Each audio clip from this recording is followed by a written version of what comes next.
Eliza Moore pressed her son against her chest, feeling his tiny ribs through the thin blanket. 3 days without food. Her husband gone for 6 weeks. The Wyoming wind howled outside their cabin like a hungry wolf, and inside death waited with patient, cold hands. She had nothing left, no food, no hope, no strength to even stand. Then came the knock. Before we begin this journey of survival and unexpected grace, please stay until the end, hit that like button, and comment your city below so I can see how far this story travels. Now, let's step into Eliza's darkest hour. The silence inside the cabin was worse than the wind. Eliza had learned to measure time differently in the past 3 days. Not by the sun's movement across the sky or the shadows creeping along the rough wooden walls, but by Noah's cries. How often they came, how long they lasted, how much strength remained in his tiny lungs. This morning, the cry had been weak. A mewling sound, barely human, like a kitten drowning in a well. She lay on the bed, if you could call it that, just a wooden frame with a cornhusk mattress that crackled with every movement, and stared at the ceiling beams her husband Thomas had set in place 2 years ago. He'd been so proud of this cabin, their future. "We'll fill it with children," he'd promised, his hands rough and warm as they covered hers. "A whole house full of laughter and noise. You'll see, Eliza, we're going to build something real out here." Real. The word tasted like ash in her mouth now. Noah stirred against her chest, and she looked down at him. 5 months old. His eyes, Thomas's eyes, that startling blue that reminded her of Montana sky, were open but unfocused. His skin, once pink and healthy, had taken on a grayish pallor that terrified her more than she wanted to admit. "I'm sorry," she whispered, her voice cracking. "I'm so sorry, baby." The words hung in the air, useless as prayers. She tried to remember when she'd last eaten. Was it 3 days ago? 4? The last of the cornmeal had gone into a thin gruel she'd forced down, hoping it would help her milk come in stronger. But her body had nothing left to give. She'd tried nursing Noah this morning, and he'd latched on desperately, sucking and sucking at emptiness until they were both crying. Eliza closed her eyes, but that was worse. Behind her eyelids she saw Thomas, not as he'd been that last morning 6 weeks ago, confident and reassuring as he'd saddled his horse, but as he might be now, dead in a ditch somewhere, thrown from his horse, frozen, shot, lying in an unmarked grave or no grave at all, just bones bleaching under the endless Wyoming sky. "Stop it," she told herself aloud. "Stop!"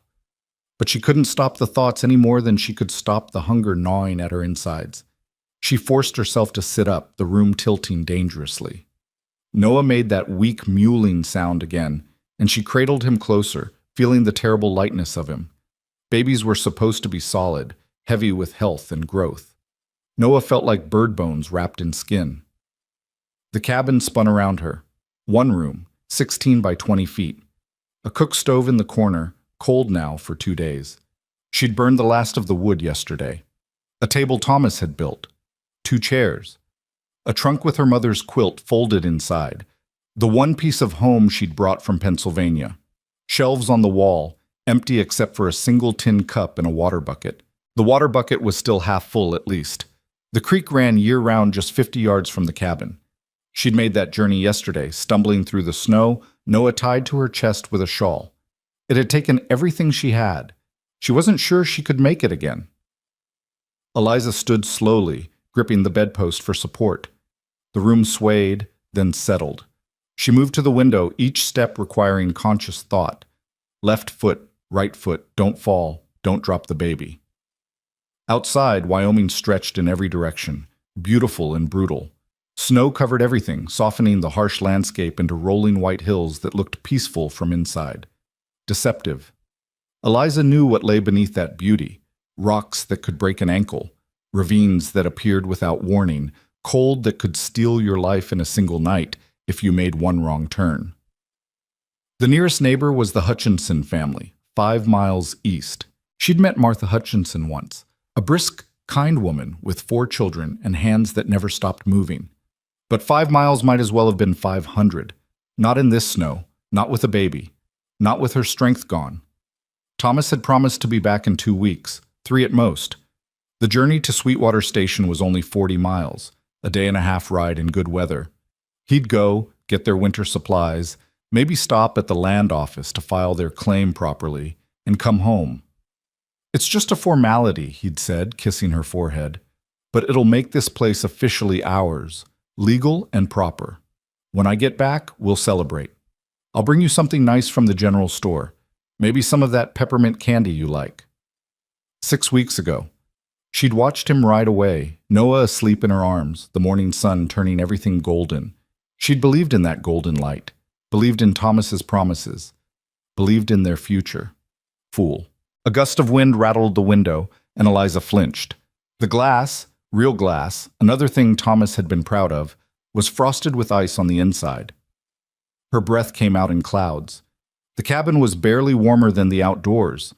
Noah whimpered, and she realized she was holding him too tight. She loosened her grip, swaying slightly, singing without thinking. "Hush, little baby, don't say a word. Mama's gonna buy you a mockingbird." Her mother had sung that to her, had sung it to all 8 of her siblings back in Pennsylvania, in the warm, crowded house that had always smelled of bread baking and her father's pipe tobacco.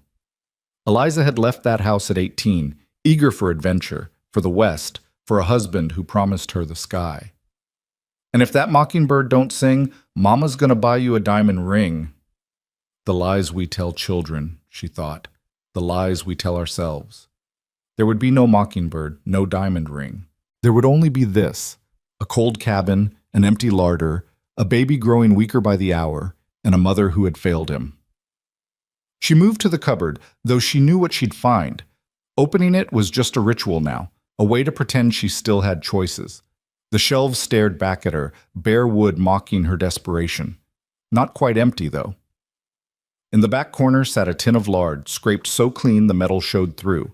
Next to it, a small jar with perhaps a tablespoon of honey crusted around the bottom. And on the top shelf, pushed far back, the salt cellar. Salt. Honey. The ghosts of lard. She could scrape the honey jar, mix it with water, make Noah drink it. Maybe it would give him something, some tiny bit of energy. Maybe it would buy them one more day. One more day for what? The thought was cruel but insistent. One more day to starve more slowly? No, she said it firmly, surprising herself. No. Eliza closed the cupboard door and turned around, surveying the cabin with fresh eyes. She wasn't dead yet. Noah wasn't dead yet. While they were breathing, there were options. She could walk to the Hutchinsons, 5 miles, in the snow, with a baby. She looked down at Noah. His eyes had closed again, his breathing shallow.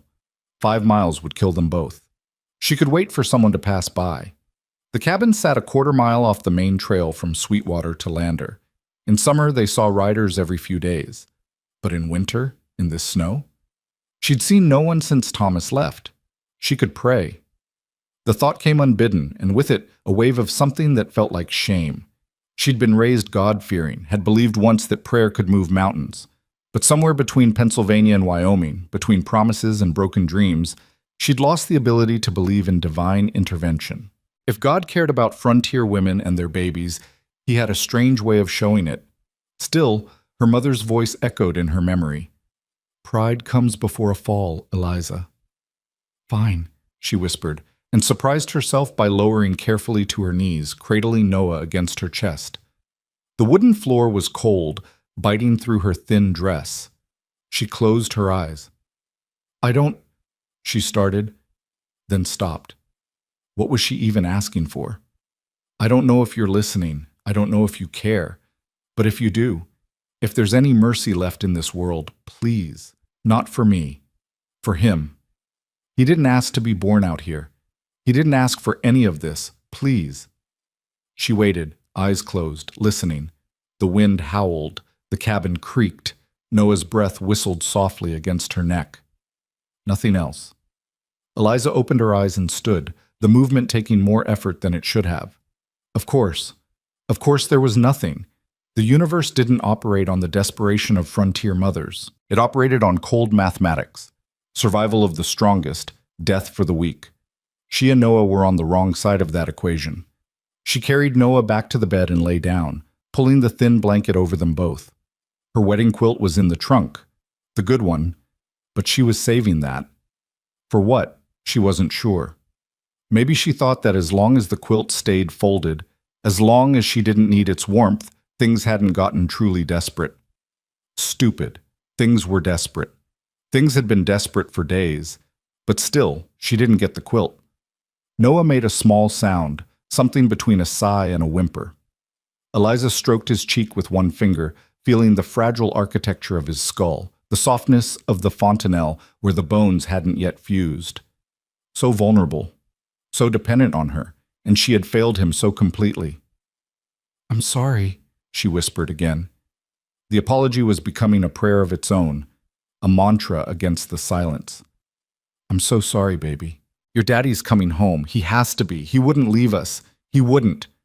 Even as she said it, doubt coiled in her stomach like a snake. Thomas loved them. She knew he did. But love didn't stop bullets.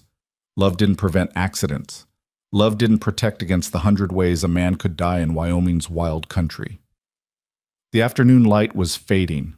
Eliza watched the shadows lengthen across the floor, marking time in the only way that mattered now. Dark would come. Then night. Then another day, if they were lucky. If you could call it luck. She must have dozed because she jerked awake to darkness and cold. The cabin was black except for a thin line of moonlight through the window. Noah was making a sound she'd never heard before, not crying, something else, a sort of rattling wheeze. Terror shot through her like lightning. "Noah? Noah!" She sat up too fast, the room spinning. Her hands found him in the darkness, felt for his chest, rising, falling, still breathing. The wheeze continued, wet and horrible.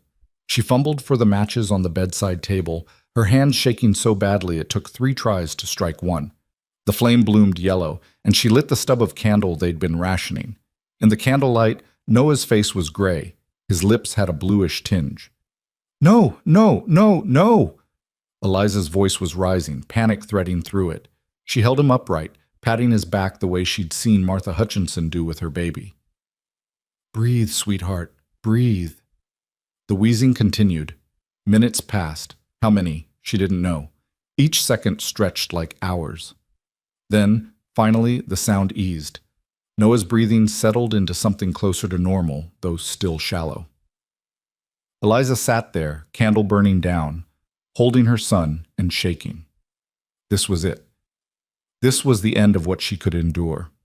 Not the hunger, not the isolation, but this.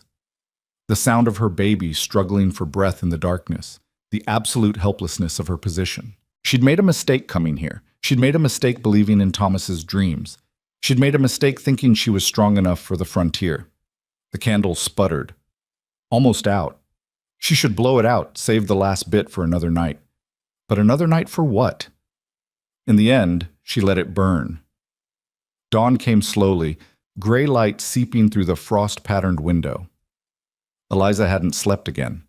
She'd sat up all night, holding Noah, listening to him breathe, making bargains with a God she wasn't sure she believed in anymore. If he lives through the night, I'll never ask for anything else.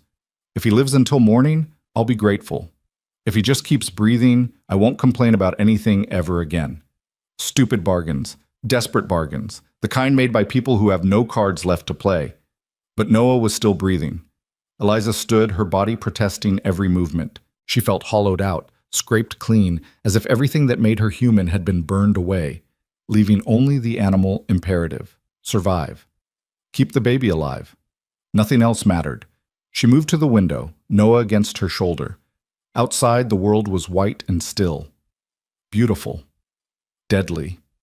A rabbit hopped across the snow, stopped, twitched its ears, continued on. Life. Continuing. Oblivious to the small tragedy unfolding in the cabin. Movement caught her eye. Far off, on the main trail, something was moving. Eliza's heart jumped. A rider?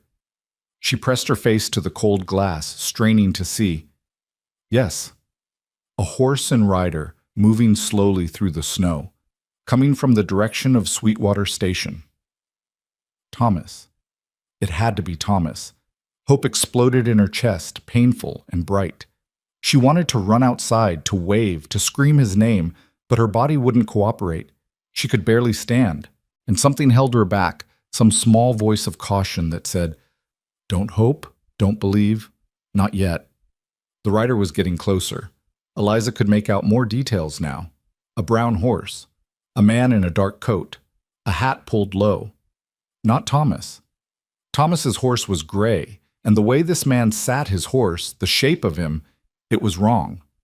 The hope drained out of her, leaving something worse than despair. At least despair was familiar. This was just emptiness. The rider was turning off the main trail, coming toward her cabin. Eliza's mind raced. A stranger, coming to the cabin. She was alone, weak, defenseless. Every story she'd ever heard about frontier violence came flooding back. Women murdered, babies killed, cabins burned. But also, maybe he has food. Maybe he can help. Maybe he knows something about Thomas. She watched, frozen between fear and desperate hope, as the rider approached. He was close enough now that she could see his face, weathered, mid-30s maybe, with a beard. He was carrying something, a sack of some kind slung across his saddle. The horse stopped in front of the cabin. The man dismounted with the easy grace of someone who'd spent his life on horseback. He pulled the sack down, hefted it over his shoulder, and walked toward the door. Eliza's heart was hammering. She looked down at Noah, then back at the door. She had no weapon. Thomas's rifle was gone. He'd taken it with him. She had a kitchen knife, but it was across the room, and she wasn't sure she had the strength to use it anyway. The knock, when it came, was gentle, almost apologetic. 3 soft raps. Then a voice muffled through the door. "Ma'am? Mrs. Moore? My name's Caleb Hart. I'm a friend of your husband's. I've brought some supplies." Eliza stood frozen. This could be a trick. People lied, especially out here where there was no law except what men made for themselves, but also supplies. The word sang in her mind like a promise. "Ma'am?" The voice came again. "I know you've got cause to be cautious, but I swear I mean you no harm. I was in Sweetwater, and, well, there's news about your husband. I thought you'd want to hear it." News about Thomas. Eliza moved toward the door before she'd made a conscious decision to do so. Her hand touched the latch. She hesitated. "How do I know you're telling the truth?" Her voice came out as a croak. She cleared her throat, tried again. "How do I know you knew my husband?" A pause. Then, "Thomas Moore. Tall fellow, dark hair, has a scar on his left hand from a horse kick. Talks about his wife Eliza and baby Noah like they hung the moon. Showed me a lock of your hair he keeps in his pocket. Said it was the color of honey in sunlight." The detail about the hair broke something in Eliza. Thomas had cut that lock the night before he left, so carefully, like it was precious. She'd laughed at him, called him sentimental. "I'll keep it close to my heart," he'd said. "And when I look at it, I'll remember what I'm coming home to." Her hand lifted the latch. The door swung open and cold air rushed in, along with weak morning light. The man, Caleb Hart, stood on her threshold, and Eliza got her first clear look at him. He was taller than Thomas, broader in the shoulders. His face was wind-burned and lined, the face of someone who'd spent years under the sun. But his eyes, when they met hers, were kind, concerned. Those eyes took her in, her hollow cheeks, her trembling frame, the baby in her arms, and something shifted in his expression. Not pity, exactly. Something harder to name. Recognition, maybe. Understanding. "Ma'am," he said softly. He hefted the sack. "May I come in?" Eliza stepped back, the movement automatic. He entered, bringing with him the smell of leather and horse and the outdoors. He set the sack on the table with a solid thump that suggested weight. Substance. "When's the last time you ate?" he asked. The question, asked so directly, so without judgment, cracked something in Eliza's carefully maintained composure. To her horror, she felt tears starting. She swallowed hard. 3 days. Maybe 4. I'm not sure." Caleb nodded, as if this confirmed something he'd already suspected. His hands moved to the sack, untying the rope that held it closed. "And the baby?" I've been trying to nurse him, but there's nothing. I'm dry." Right. Caleb's hands didn't stop moving as he spoke, pulling items from the sack. We're going to fix that. First thing, we're going to get some food in you both. Then we're going to get a fire going, warm this place up. Then we're going to talk about next steps. Sound fair? It didn't sound fair. It sounded like a fantasy, something too good to be true. But Eliza found herself nodding anyway. Caleb was pulling things from the sack with the efficiency of someone who'd done this before. Bread, wrapped in cloth. A jar of what looked like milk. Cheese, dried meat, apples. The sight of so much food after so many days of nothing made Eliza's knees weak. Sit, Caleb said, gesturing to one of the chairs. It was a command, but given gently. Before you fall down. Eliza sat. Noah stirred against her chest, making that weak sound again. Caleb poured milk from the jar into the tin cup, handed it to her. Drink. Slowly. Small sips. Your stomach's going to want to rebel if you go too fast. The milk was cool and sweet, the most delicious thing she'd ever tasted. It took every ounce of willpower not to gulp it down. She forced herself to sip small swallows, feeling the liquid slide down her throat like a blessing. The baby, Caleb said. He old enough for milk? 5 months. I've been giving him water, but milk's better. We'll mix it with a little water, make it easier on his stomach. You got a clean rag? Eliza pointed to the shelf where she kept her washing cloths. Caleb found one, tore off a strip, poured some of the milk into another container, and added water. He dipped the rag in, then turned to Eliza. May I? She understood what he was asking. Permission to feed her son. To help. The kindness of it, the simple decency, was almost too much to bear. Yes, she whispered. Caleb took Noah with surprising gentleness for such a large man. He sat in the other chair, cradled the baby in one arm, and brought the milk-soaked rag to Noah's lips. At first, Noah didn't respond. Then his lips parted, and he began to suck weakly at the cloth. That's it, Caleb murmured. That's a good boy. Eliza watched, drinking her milk in small sips, as this stranger fed her dying baby. The surreal quality of the moment wasn't lost on her. Yesterday, she'd been ready to give up. This morning, a cowboy had knocked on her door with food and kindness. You said you had news, she said finally, about Thomas. Caleb's expression changed. The gentleness remained, but something else entered it. Regret. Sorrow. I did, he said. I do. But let's get you both stronger first. That news has waited this long. It can wait a little longer. Is he dead? The question came out flat, emotionless. Eliza was surprised by her own voice. Caleb looked at her, and in his eyes, she saw the answer before he spoke. Yes, ma'am. I'm sorry. He's dead. The words hung in the cold air of the cabin. Eliza heard them, understood them, but she couldn't feel them yet. There was too much else. The milk in her stomach, the stranger in her cabin, Noah's weak suckling sounds. The grief would come later.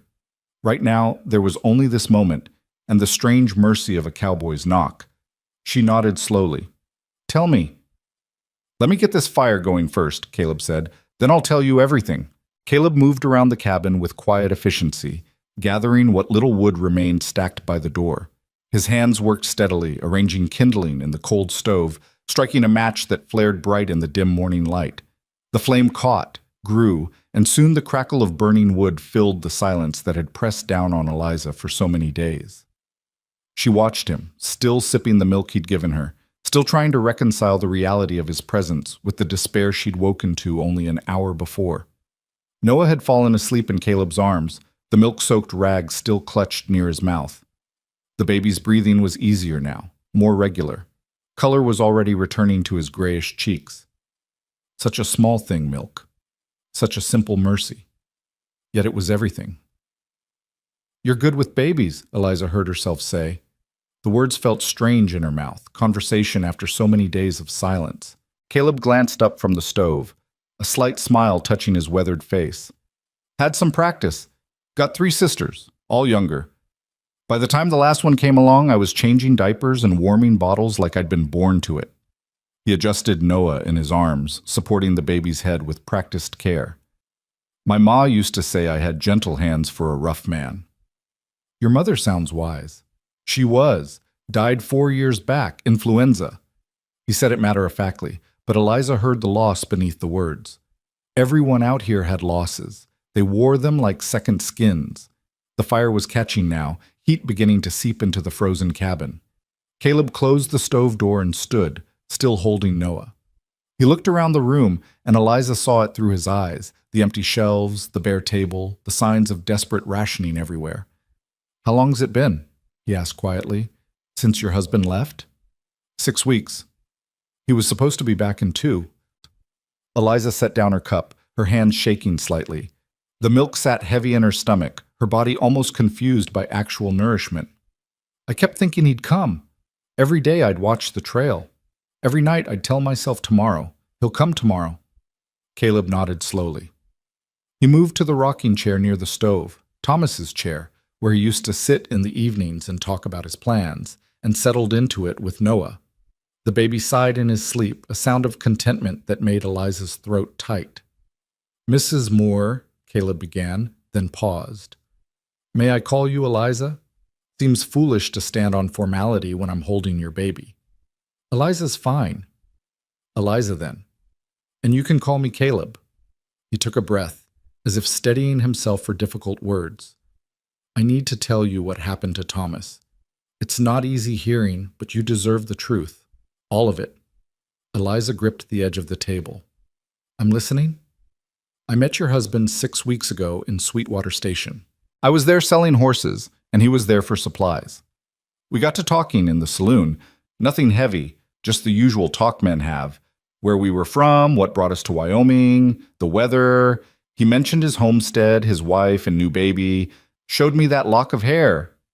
Caleb's voice was steady, a storyteller's voice, giving her the facts straight. "He was a good man, Eliza. That came through clear, decent, hardworking, proud of what he was building with you." "Was," Eliza repeated softly. The past tense was a knife. The day Thomas was set to leave, there was trouble in town. A gang had been causing problems, the Rafferty brothers and their crew. Outlaws, the real kind. They'd robbed a supply wagon 2 weeks prior, killed the driver. The sheriff was putting together a posse to track them down. Caleb shifted Noah slightly, his eyes distant with memory. Thomas didn't have to join. Nobody would have faulted him for heading home to his family. But the Raffertys had taken supplies that belonged to folks in town, food, medicine, things people needed to survive the winter. And Thomas, he said something that stuck with me. What did he say? He said, "A man can't build a good life on a foundation of looking the other way." Caleb met her eyes. "So he joined the posse, 8 men, including the sheriff. They tracked the Raffertys into the Rattlesnake Hills." Eliza closed her eyes. She could see it. Thomas on his gray horse, riding into danger because it was the right thing to do. Because he believed in community, in justice, in being the kind of man who stood up. Those same qualities that had made her love him had also taken him away. "There was a fight," Caleb continued.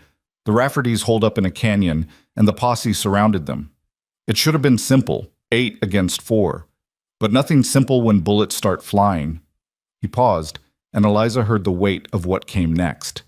Thomas took a shot to the chest. The sheriff said it was quick. He didn't suffer. The words were meant to comfort, Eliza knew. People always said that. Didn't suffer. Went quick.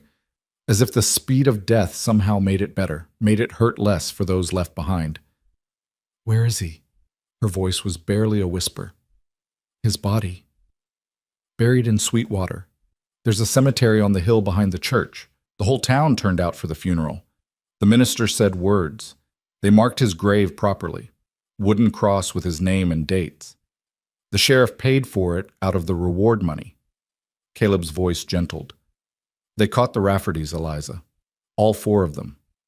Thomas's death wasn't for nothing. They recovered the stolen supplies, and 3 other families got their property back. Your husband's last act saved people. That counts for something." "Did it?" Eliza wanted to ask. Did it count for anything when she was alone with a baby in a freezing cabin, starving, abandoned? Did justice for strangers balance against the loss of a father, a husband, a future? But she didn't say any of that. Instead, she asked, "How did you know to come here?" To bring supplies? I didn't. Not at first. Caleb looked down at Noah, his expression thoughtful. After the funeral, the talk in town was about Thomas's widow and baby out here alone.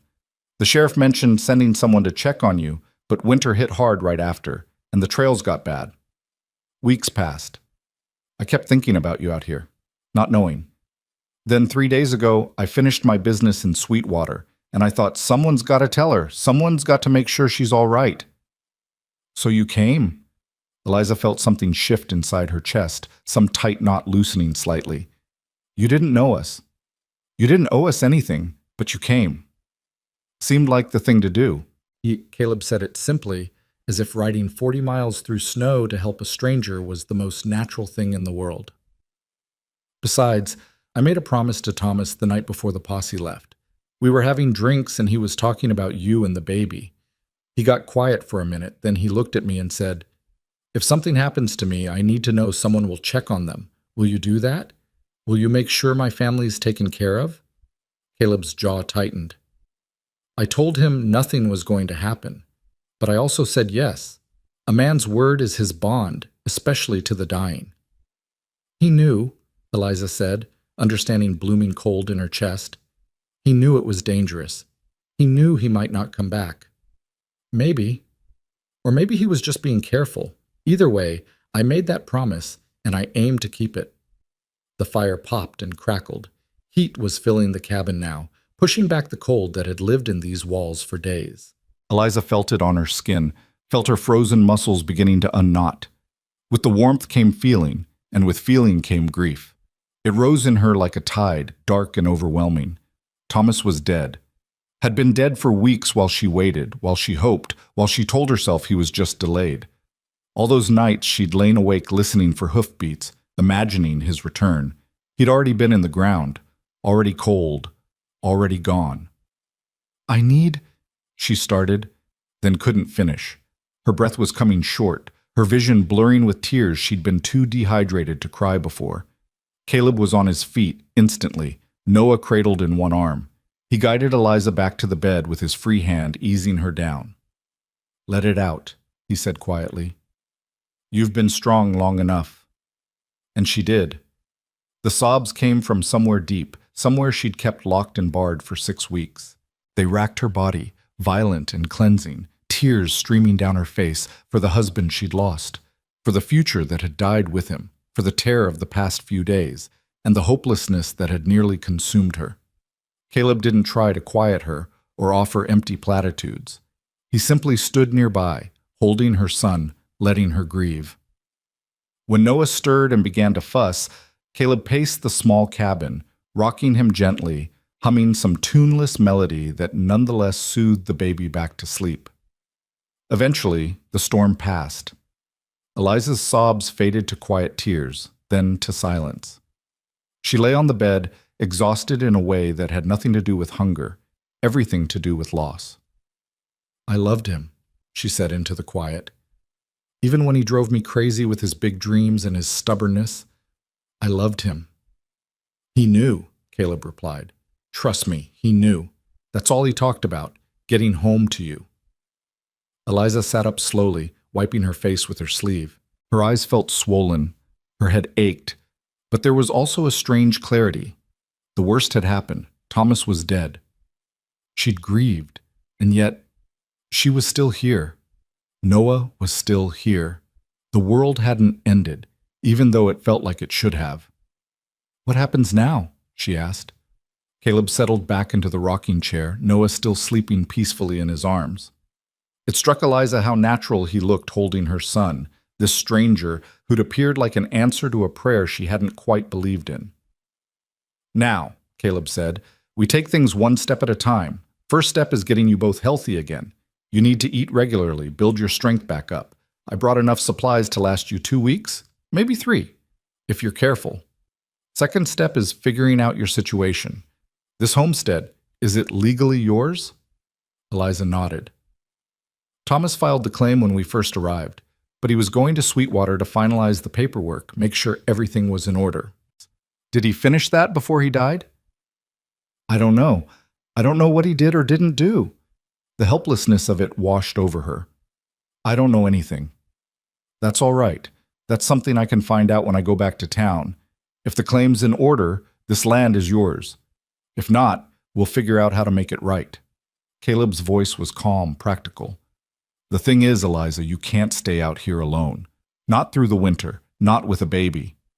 I don't have anywhere else to go. The words came out sharper than she intended. I don't have family out here. My people are all back in Pennsylvania, and I don't have money for travel even if I wanted to go back. This cabin, this land, it's all I have.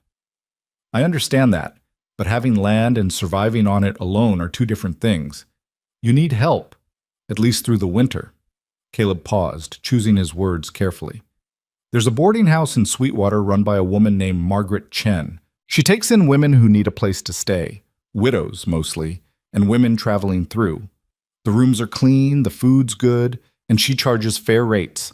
More importantly, she's got a kind heart and won't judge your situation. I told you, I don't have money. Margaret's not just about money. She also needs help running the place, cooking, cleaning, mending. You could work for your room and board until you get on your feet. Caleb met her eyes steadily. It's not charity, Eliza. It's a fair trade. Your labor for a safe place to live. The idea of leaving the cabin, Thomas's cabin, the home they'd built together, felt like betrayal. But the idea of staying here alone, of facing another night like last night, terrified her more. I need to think, she said. Fair enough. You've got time. I'm not planning to leave for a few days anyway. Figured I'd stick around, make sure you're stable, chop some wood, maybe do some repairs around here. He glanced at the ceiling, where one beam showed signs of rot. Place could use some work. You don't have to do that. I know I don't have to. I want to. Caleb stood, bringing Noah to her. Here, he should be with his mama, and you should eat something more. There's bread and cheese in that sack. Don't be shy about it. Eliza took Noah, cradling him against her chest. He was warm, sleeping deeply, his breathing steady and strong. The difference from this morning was remarkable. Food and warmth, such simple things, but they'd brought her baby back from the edge. Caleb moved to the table and began unpacking more supplies from his sack. Eliza watched him work. This cowboy who'd appeared at her darkest hour. He wasn't young. She guessed him to be in his mid-30s, old enough to have lived some life. His hands were scarred and calloused, working hands, but they moved gently as he arranged bread and cheese on the table, as they'd moved gently with Noah. Why are you really doing this? She asked. The truth. Caleb paused, a jar of preserves in his hand. He set it down slowly, then turned to face her. You want the truth? All right. He leaned against the table, arms crossed. When I was 23, I was engaged to a girl named Sarah Brennan. Prettiest thing you ever saw, with a laugh that could light up a room. We were going to get married in the spring, build a ranch together, have a house full of kids. His voice was even, but Eliza heard old pain beneath it. That winter, there was a fire in town. Sarah's boarding house went up like kindling. She was trapped on the second floor. Eliza's breath caught. I was 3 miles away when it happened. By the time I got there, the building was gone. Sarah was gone. And you know what haunted me? What still haunts me? Caleb's gray eyes were steady on hers. There were people who saw the fire starting, people who could have helped, who could have raised the alarm sooner, but they didn't want to get involved. They thought someone else would handle it. By the time anyone acted, it was too late. I'm sorry, Eliza whispered. Me too. Every day for 12 years I've been sorry. Caleb straightened. But I learned something from it. Learned that when you see someone in trouble, you don't wait for someone else to help. You don't make excuses. You act, because the cost of looking away is something you carry forever. He gestured around the cabin. When I heard about Thomas dying and leaving a wife and baby out here alone, I knew I had to come. Knew I couldn't be one of those people who sees trouble and walks past. The honesty of it, the raw truth, settled between them like a living thing. Eliza understood then that Caleb wasn't here out of pity or duty or even just to keep a promise to Thomas. He was here because he'd learned the hard way what happened when people failed each other, and he'd decided to be different. Thank you, she said quietly, for not walking past. Caleb nodded, then turned back to the supplies, the moment of vulnerability passing. Now eat something. Doctor's orders. You're a doctor now? I'm whatever you need me to be until you're back on your feet. There was a hint of humor in his voice, the first she'd heard. Today I'm a doctor. Tomorrow, maybe a carpenter. Day after that, we'll see. Despite everything, the grief, the exhaustion, the uncertainty, Eliza felt the corners of her mouth lift slightly. Not quite a smile, but the memory of one. She rose and moved to the table, Noah still in her arms. Caleb had laid out a feast by her standards. Thick slices of bread, a wedge of yellow cheese, strips of dried beef, the jar of preserves that turned out to be raspberry. There was also cornmeal, flour, sugar, coffee, and a small tin of tea. This is too much, Eliza said, looking at the abundance. It's exactly enough. Eat. She did, breaking off pieces of bread and cheese, feeding herself slowly while Noah slept against her shoulder. Each bite was a revelation. The salt of the cheese, the sweetness of the preserves, the satisfying density of the bread. Her body accepted the food gratefully, her stomach settling after the initial rebellion. Caleb busied himself around the cabin, giving her space to eat. He examined the stove more closely, checked the chimney, tested the strength of the table legs. His presence was oddly comforting, solid and capable, asking nothing of her except that she take care of herself. After she'd eaten all she could manage, Eliza felt tiredness washing over her in waves. Real tiredness, not the weakness of starvation, but the deep fatigue that comes after crisis has passed. You should sleep, Caleb said, noticing. Real sleep, not that half-awake vigilance you've been doing. I'll watch the baby. Keep the fire going. You rest. I can't ask you to... You're not asking. I'm offering. His tone was firm but kind. Eliza, when's the last time you slept more than an hour at a stretch? She couldn't remember. The nights had blurred together, each one an exercise in survival. Exactly, Caleb said, reading her silence. So sleep.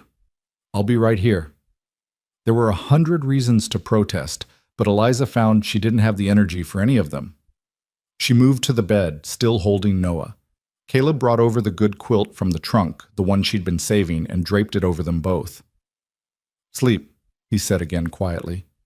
I've got watch. Eliza's eyes closed almost before she meant them to. The last thing she was aware of was the crackling of the fire, the warmth of the quilt, and Noah's steady breathing against her chest. For the first time in 6 weeks, she felt safe. She slept. When she woke, the cabin was warm and the light had changed. Afternoon, she guessed, though she wasn't sure.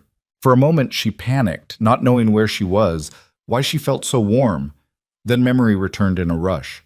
Caleb, the food, the news about Thomas. She sat up slowly, expecting to find the cabin empty, half convinced she'd dreamed the whole thing. But Caleb was there, sitting at the table working on something with a knife and a piece of wood. Noah was awake in a makeshift nest of blankets near the stove, watching the play of firelight with wide, fascinated eyes. You're still here, Eliza said, her voice rough with sleep. Caleb looked up, offering a small smile. Told you I would be. How do you feel? Like I slept for a week. She pushed the quilt aside and stood, steadier than she'd been in days. How long was I out? 4 hours, give or take. The baby woke up about an hour ago. I gave him some more of that milk mixture. He took to it pretty well. Caleb held up what he'd been working on, a small wooden rattle, the kind babies could grasp. Figured I'd make him a toy. Hope that's all right. Eliza moved to where Noah lay and knelt beside him. He turned his head at her voice, and she saw with relief that his eyes were brighter, more alert. The grayish pallor was gone, replaced by healthy pink. He looked like her son again, not the ghost baby from this morning. Hey, sweet boy, she murmured, picking him up. He made a happy gurgling sound, and something in Eliza's chest unlocked. Her baby was going to live. They both were. Thank you, she said to Caleb, for watching him, for all of it. No need for thanks. I'm just glad I got here when I did. He set down the rattle and stood, stretching. I chopped some more wood while you slept. There's enough now to last you at least a week, maybe more. Also patched that loose board on the porch. Won't have it coming up and catching someone's boot. You've done too much already. Haven't done enough yet.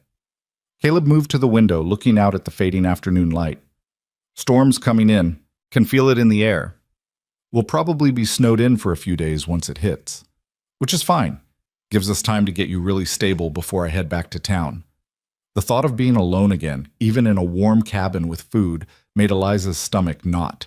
But she pushed the feeling aside. She couldn't depend on this stranger forever. At some point, she'd have to stand on her own feet again. "Tell me about Sweetwater," she said, settling into the rocking chair with Noah. "What's it like?" Caleb turned from the window, seemed to consider the question. "It's small but growing, maybe 300 people now. There's a main street with a general store, saloon, boarding house, church, and a few other businesses. Doc Morrison runs a practice there. Good man, knows his medicine. There's a school too, though it's just one room with Miss Patterson teaching all the ages together. Families there. Other children? Plenty. Sweetwater's the kind of town where everyone knows everyone, for better or worse. You can't keep secrets, but you also don't lack for help when you need it. Folks look out for each other." He paused. "I won't lie to you. Being a widow with a baby, you'll be the subject of some talk. People will have opinions about what you should do, where you should go, how you should live. But most of them mean well, even if they're nosy about it." Eliza rocked Noah gently, thinking about what it would mean to leave this cabin, to move to town, to become one of those people everyone knew and talked about. The idea was both terrifying and oddly appealing. She'd been isolated so long, first by distance and then by disaster. The thought of community, even gossipy community, had a certain draw. "What about work?" she asked. "Besides the boarding house, I mean, what do women do there?" "All kinds of things. Mrs. Chen at the boarding house, she's not just a landlady, she also does laundry for half the town and bakes bread to sell. Miss Patterson teaches. Doc Morrison's wife runs a small shop where she sells herbs and remedies she makes herself. There's women who take in sewing, women who cook for the saloon, women who help out at the general store." Caleb sat back down at the table. "Point is, there's opportunities if you're willing to work, and you strike me as someone willing to work." "I've never been afraid of work." Eliza thought of her childhood in Pennsylvania, helping her mother with 8 siblings, learning to cook and clean and sew and garden. She'd brought those skills west, thinking she'd use them to build a frontier homestead with Thomas. Now she'd have to use them just to survive. "But I've never been on my own before either. I went from my father's house to Thomas's cabin. I don't know how to be alone." "You won't be alone. That's what community is for." Caleb's voice was gentle. "And you're stronger than you think, Eliza. Anyone who survived the last few days is strong enough for anything." They talked through the evening as the light faded outside. Caleb told her more about Sweetwater, about the people she might meet, about what to expect. He was a good storyteller, painting pictures with his words. Mrs. Chen, with her no-nonsense manner and secret soft heart. Doc Morrison, who could set any bone and cure any ailment but couldn't cook to save his life. Sheriff Dawson, who was fair but hard. The kind of man you wanted on your side. In turn, Eliza found herself talking about Thomas, about their courtship back in Pennsylvania, about his dreams for their homestead. It hurt to remember, but it also felt necessary, like lancing a wound so it could heal properly. "He wanted to plant apple trees," she said at one point, looking out the darkening window. "Said in 5 years we'd have our own orchard. He was always thinking 5 years ahead, 10 years ahead, planning for a future he didn't get to see." "Those dreams weren't wasted," Caleb said quietly. "They brought you here. They gave you Noah. That counts for something." Did it? Eliza still wasn't sure, but she appreciated Caleb's attempts to find meaning in the wreckage. As night fell, Caleb prepared a proper meal. Cornmeal mush with butter and sugar, dried beef simmered until it was tender, strong coffee that Eliza hadn't tasted in weeks. They ate together at the small table, and for a few moments the cabin felt almost normal. Not happy, not yet, but lived in. Human. After dinner, Caleb spread his bedroll near the door. "I'll sleep here tonight," he said. "Storm will hit before morning, and I want to make sure we're secure." Eliza didn't argue. She was tired again, her body still recovering, still learning to trust that food and warmth would continue. She changed Noah, fed him another bottle of diluted milk that Caleb had prepared, and settled into bed with her son. "Caleb?" she called softly into the darkness. Yeah? When you go back to Sweetwater, I want to come with you, to the boarding house. I want to try. There was a pause, then, Good, that's good, Eliza. It's the right choice. I hope so. It is. Trust me. Eliza closed her eyes, listening to Noah's breathing, to the wind beginning to pick up outside, to the quiet sounds of Caleb settling in by the door. A stranger was sleeping in her cabin.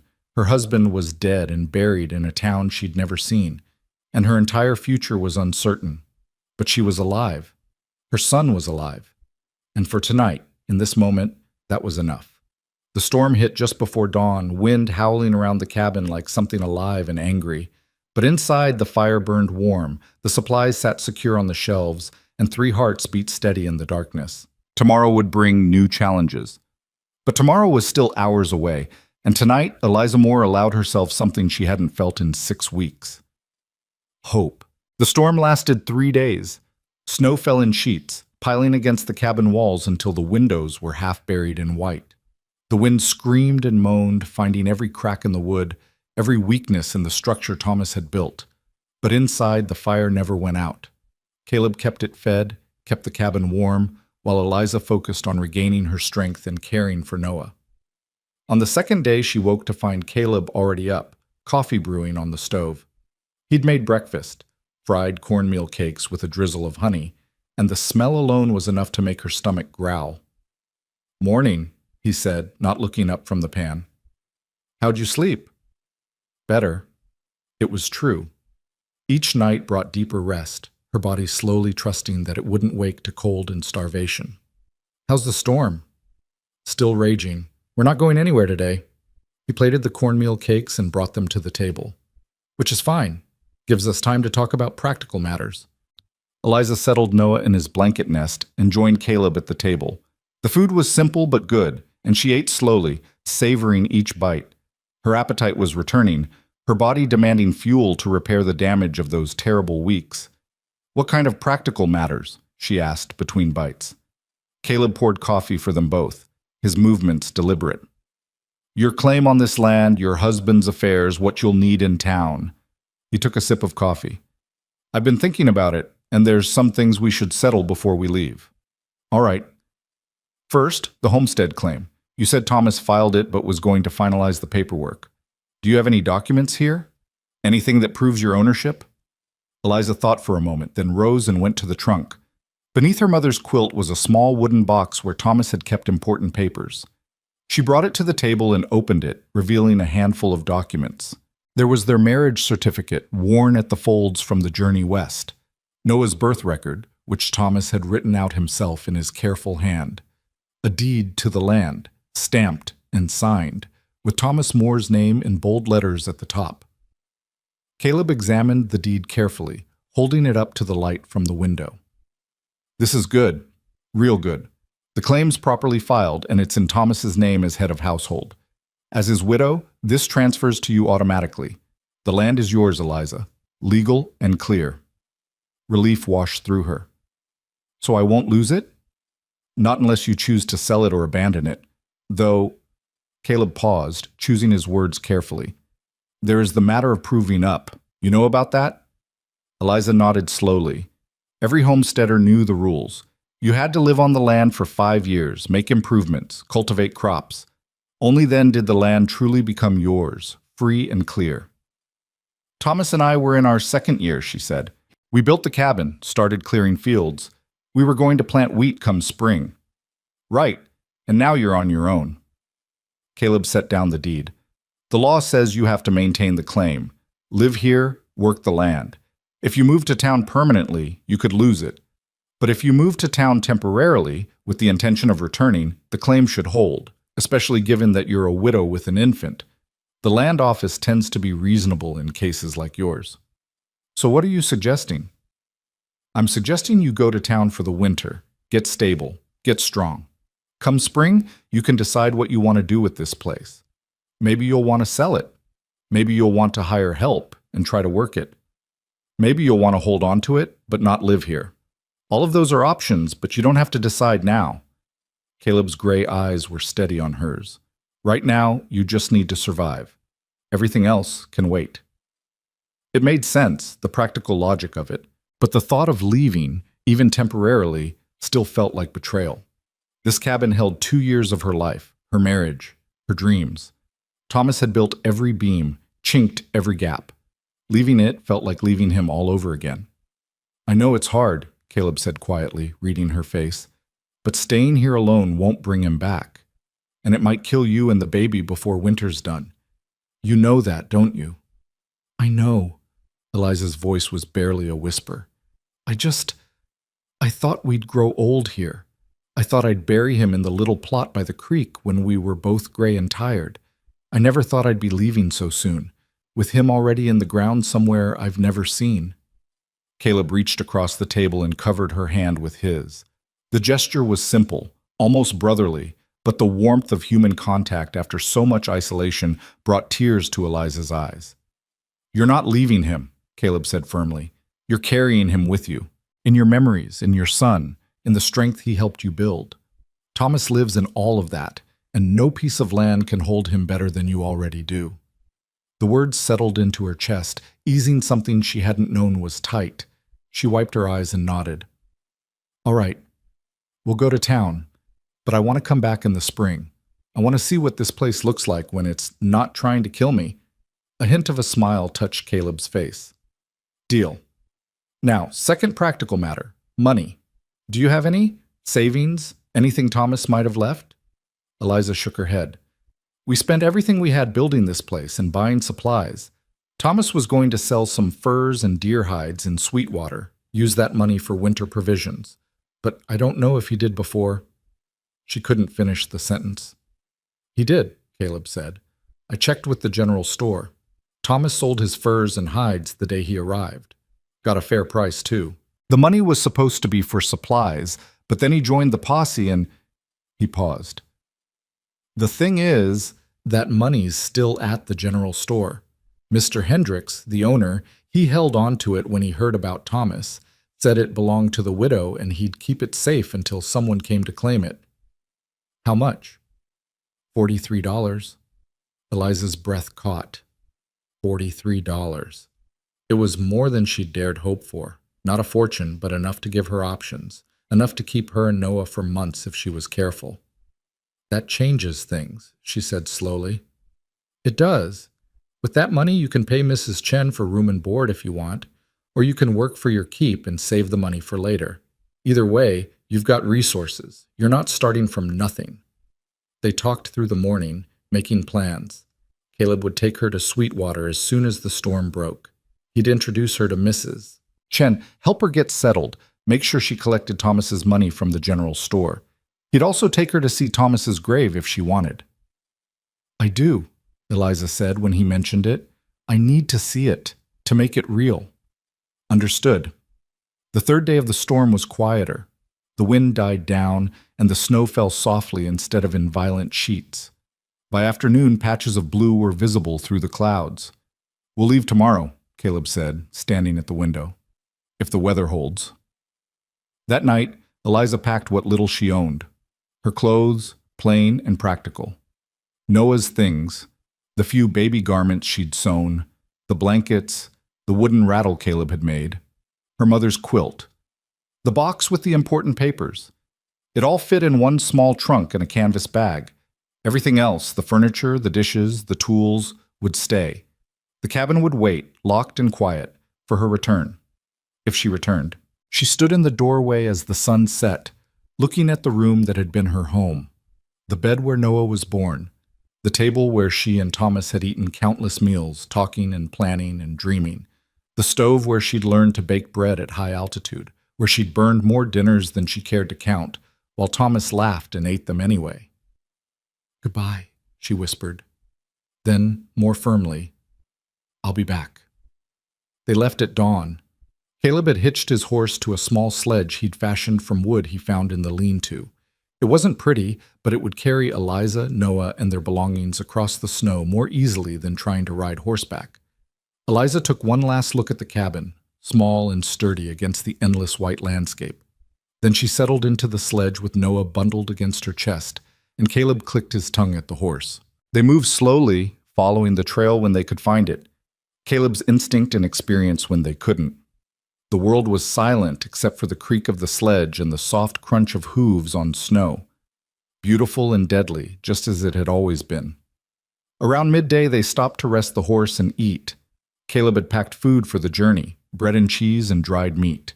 They sat on a fallen log, Noah asleep in Eliza's arms, and ate without talking much. "You doing all right?" Caleb asked eventually. "I think so. It's strange, leaving, but also—" Eliza searched for the right words. "Also a relief.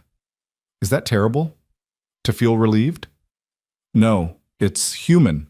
Caleb took a drink from his canteen, then offered it to her. "You've been through hell, Eliza. Feeling relief at leaving hell behind isn't terrible. It's survival."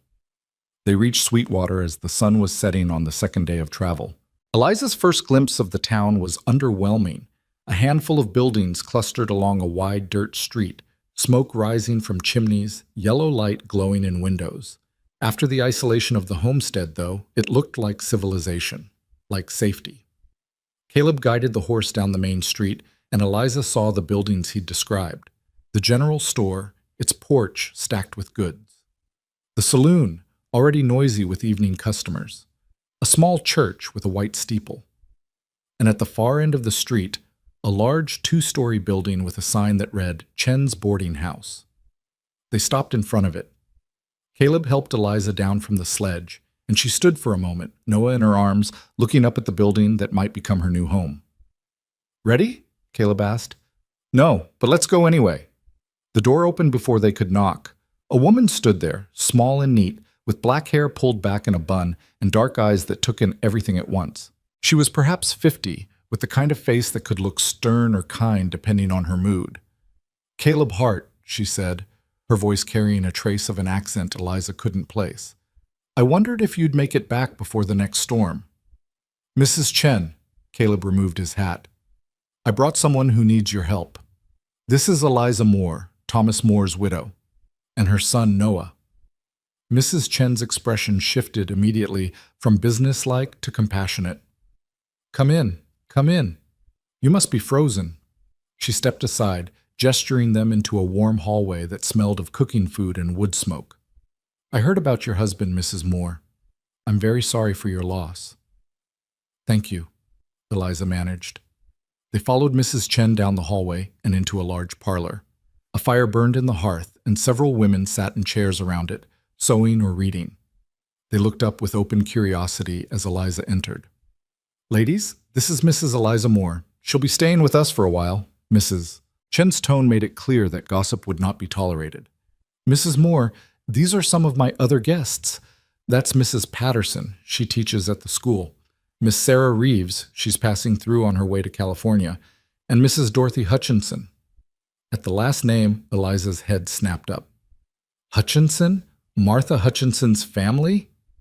Dorothy Hutchinson, a plump woman with a kind face, smiled. "You know Martha. She's my sister-in-law, lives 5 miles east of here with her husband and children." "She was my nearest neighbor," Eliza said. "We only met once, but she was kind." "That's Martha, kind to a fault." Dorothy set down her sewing and stood. "I'm in town visiting for a few weeks. It's good to meet you properly, Mrs. Moore." The other women murmured greetings, and Eliza felt overwhelmed by the sudden presence of so many people. After weeks of isolation, even friendly faces felt like too much. Mrs. Chen seemed to sense this. "Ladies, please excuse us. I need to get Mrs. Moore settled." She turned to Eliza. "Come with me. I'll show you your room." They climbed a narrow staircase to the second floor. The hallway was clean and plain, with doors on either side. Mrs. Chen opened one near the end. "This will be yours. It's small, but it's warm and private. There's a bed, a dresser, a chair, wash basin on the dresser, chamber pot under the bed. Outhouses behind the building, but I keep a thunder mug in each room for night use." She gestured around the space, which was indeed small but clean and welcoming.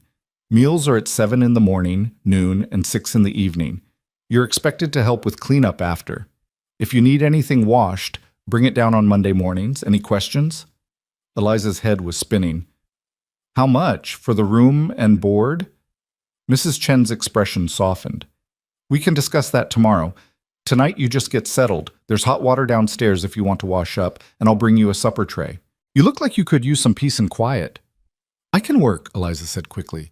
I'm not asking for charity. I can cook, clean, sew, whatever you need. I know you can. Caleb told me about you. Mrs. Chen's smile was small but genuine. But tonight you rest. We'll talk business tomorrow. She left, closing the door quietly behind her. Eliza stood in the center of the small room, Noah in her arms, and felt something crack open inside her chest. She was safe. She was warm.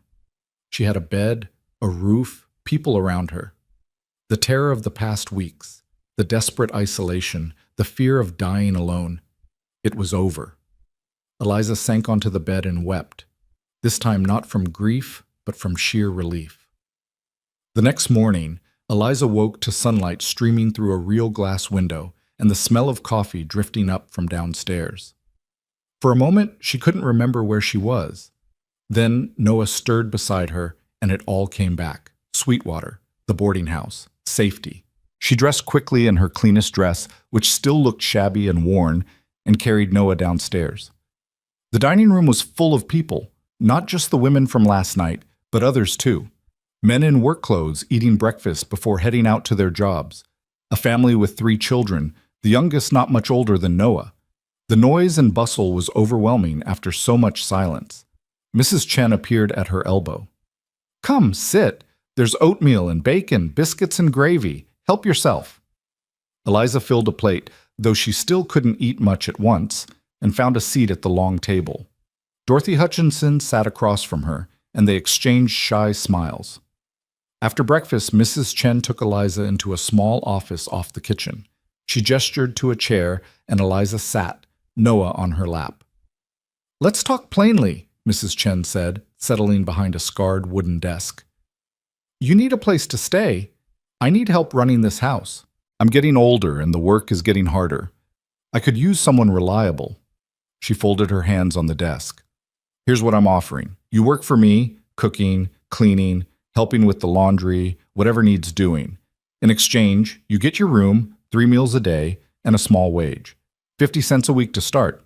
If you prove yourself, we can renegotiate. 50 cents wasn't much, but combined with the $43 from Thomas's furs, it would keep her and Noah secure for months. Maybe longer if she was careful. What about Noah? Eliza asked. I can't work if I'm constantly tending to him. We'll manage. There's always women around who can watch a baby for a few hours. And when he gets older, he can play with the other children. We make it work. Mrs. Chen's eyes were sharp but not unkind. Do we have a deal? Eliza thought of the cabin, cold and empty. Thought of the fear and hunger and desperation. Thought of the future, uncertain but possible. We have a deal. They shook hands, and just like that, Eliza Moore became a working woman. The days developed a rhythm. Eliza rose early, helped Mrs. Chen prepare breakfast for the boarders, cleaned rooms, did laundry, helped with dinner. The work was hard but not unbearable, and there was something comforting about the routine of it. Wake, work, eat, sleep, simple and human. Noah thrived in the warmth and regular feeding. Within a week, he was smiling again, reaching for things, making the happy baby sounds that Eliza had feared she'd never hear again. Dorothy Hutchinson proved a godsend, often watching Noah while Eliza worked, and the 2 women became friends. You're good with him, Eliza said one afternoon, watching Dorothy rock Noah while she folded laundry. I raised 4 of my own, and Martha's got 6 now, if you can believe it. I've held more babies than I can count. Dorothy smiled down at Noah. This one's a sweetheart, though. Such a good disposition. He gets that from his father, Eliza said quietly. Thomas was always even-tempered, never got angry, even when things went wrong. Dorothy gave her a sympathetic look. Caleb told us what happened. I'm so sorry, Eliza. It's a hard thing, losing a husband so young. I keep thinking I should feel more, Eliza admitted. I'm sad, but I'm also just tired and relieved to be somewhere safe. Is that wrong? Not wrong at all. Grief isn't just sadness. It's exhaustion and anger and relief and confusion all mixed up together. You feel what you feel, no judgment in that. Caleb stayed in town for a week, taking a room at the boarding house. He told Eliza he wanted to make sure she was settled, but she suspected he was also keeping his promise to Thomas, making sure his friend's widow was truly cared for. On the third day, he took her to the cemetery. It sat on a hill behind the church, a small plot with perhaps 20 graves marked by wooden crosses or simple stones. Caleb led her to a fresh grave near the back, the earth still dark and recently turned. A wooden cross bore Thomas's name, carved clearly, Thomas Robert Moore, 1844 to 1875, beloved husband and father. Eliza stood looking at it for a long time. The wind blew cold across the hilltop, and somewhere in the town below a dog barked. Normal sounds. Life continuing. "I should say something," she whispered. "But I don't know what." "Say whatever feels right," Caleb said. He stood a respectful distance away, giving her space but staying close enough that she wasn't alone. Eliza knelt in the snow, placing one hand on the cold ground. "I'm sorry I wasn't here," she said quietly. "I'm sorry you died alone, with strangers. I'm sorry for a lot of things." She paused, tears freezing on her cheeks. "But I'm not sorry for our time together. You gave me Noah. You gave me 2 years of happiness. You tried to build us something good, and that matters. Even if it ended too soon, it matters." She stayed there until her knees went numb and her fingers were too cold to feel. Then Caleb helped her up, and they walked back to town in silence. That night, Eliza wrote a letter to her family in Pennsylvania. She told them about Thomas's death, about Noah's health, about her new situation in Sweetwater. She didn't tell them how close she'd come to dying herself. She didn't tell them about the desperation or the fear, just the facts, simple and clean. She posted the letter the next morning, knowing it would be months before she received a reply, if she received one at all. Her family hadn't approved of her marriage to Thomas, hadn't understood her desire to go west. They might not answer. But she sent the letter anyway. A bridge extended across the miles, even if no one crossed it. By the end of the second week, Eliza felt almost normal. She'd gained back some of the weight she'd lost, and color had returned to her face. Noah was growing visibly, his little limbs filling out, his eyes bright and curious. She was folding sheets in the laundry room one afternoon when Mrs. Chen appeared in the doorway. "There's someone here to see you," the older woman said. "Man named Hendricks, from the general store." Eliza's heart skipped. The money. Thomas's money that she'd almost forgotten about in the settling in process. She found Mr. Hendricks waiting in the parlor, a tall, thin man with wire spectacles and a serious expression. He stood when she entered. "Mrs. Moore, I've been meaning to call on you. I'm Samuel Hendricks. I run the general store." "Mr. Hendricks, Caleb mentioned you were holding something for me." "That's right." He pulled an envelope from his coat pocket. "Your husband sold his furs and hides to me the day he arrived in town. $43, fair counted. I set it aside when I heard—" He trailed off delicately. "Well, it's yours now." Eliza took the envelope with trembling hands. Inside were bills and coins, exactly as promised. $43. Thomas's last gift to her. "Thank you," she managed, "for keeping it safe." "It was the right thing to do." Mr. Hendricks hesitated, then added, "Your husband was a good man, Mrs. Moore. Honest in his dealings. He helped run down the men who'd been terrorizing our community. That counts for something." "Thank you," Eliza said again, because what else was there to say? After he left, she sat holding the envelope, feeling the weight of the money, the weight of all it represented. This was Thomas's work, his effort, his final provision for his family.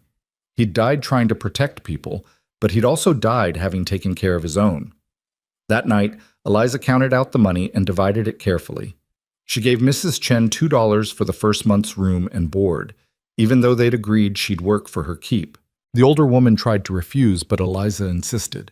"I need to pay my way," she said firmly. "It matters to me." Mrs. Chen understood and accepted the money. The rest Eliza tucked away in the trunk, hidden beneath her mother's quilt. Security, options, the freedom to choose her own path when the time came. 1 month became 2. Spring was still far off, but the days were getting imperceptibly longer. Eliza settled into her new life with surprising ease. She worked hard, earned her keep, and slowly built friendships with the other women in the boarding house. Dorothy Hutchinson taught her how to make better bread. Mrs. Patterson showed her tricks for getting stains out of laundry. Even Mrs. Chen, stern and businesslike most of the time, occasionally smiled at something Noah did and told stories about her own children, grown now and scattered across the West. Caleb left after that first week but returned monthly, always with a reason: business at the land office, horses to sell, supplies to buy. But he always stopped at the boarding house, always asked after Eliza and Noah, always stayed for dinner if Mrs. Chen invited him. Eliza found herself looking forward to these visits more than she wanted to admit. Caleb was easy company, never demanding anything, never pushing her to talk about Thomas or the past if she didn't want to. He just existed, steady and reliable, a reminder that not all men disappeared or died or failed. On one of these visits, in late February, Caleb brought news.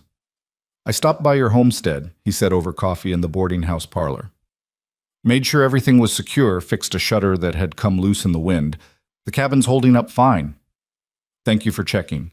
Eliza poured more coffee into his cup. "I've been thinking about it, about what to do come spring." "And?" "I don't know yet. Part of me wants to go back, try to work it. But another part knows that's foolish. I can't run a homestead alone with a baby, no matter how much I want to." Caleb nodded slowly. Those are both true things. Wanting to go back and knowing you can't are not contradictory. "So what do I do?" "You've got time still to decide. Spring's a ways off yet, but when it comes, you've got options. You could sell the claim. You could lease the land to someone else and collect income from it. You could hire help and try to work it from town." He met her eyes. "Or you could let it go entirely and build something new here. All of those are valid choices, Eliza. There's no wrong answer." "Feels like there is. Feels like giving up the land would be giving up on Thomas's dream. Thomas's dream was to build a good life with you. The land was just a means to that end. If the land doesn't serve that purpose anymore, it's just dirt." Caleb's voice was gentle but firm. "Don't hold on to something that's hurting you just because you think you should. Thomas wouldn't want that." The words settled into her like seeds, quiet but persistent. Maybe Caleb was right. Maybe holding on to the cabin, the claim, the dream of frontier homesteading was less about honoring Thomas and more about her own fear of letting go. That night, Eliza lay in bed with Noah sleeping beside her and thought about futures, about the choices that lay ahead and the woman she was becoming in the aftermath of loss. She wasn't the same person who'd arrived in Wyoming 2 years ago, starry-eyed and in love. She wasn't even the same person who'd opened the cabin door to Caleb 3 months ago, desperate and dying. She was something new, something harder but also stronger, something shaped by survival. And maybe, just maybe, that was exactly who she needed to be. March arrived with false promises of spring. The snow melted during the day, turning the streets of Sweetwater into rivers of mud, then froze again at night into treacherous ice.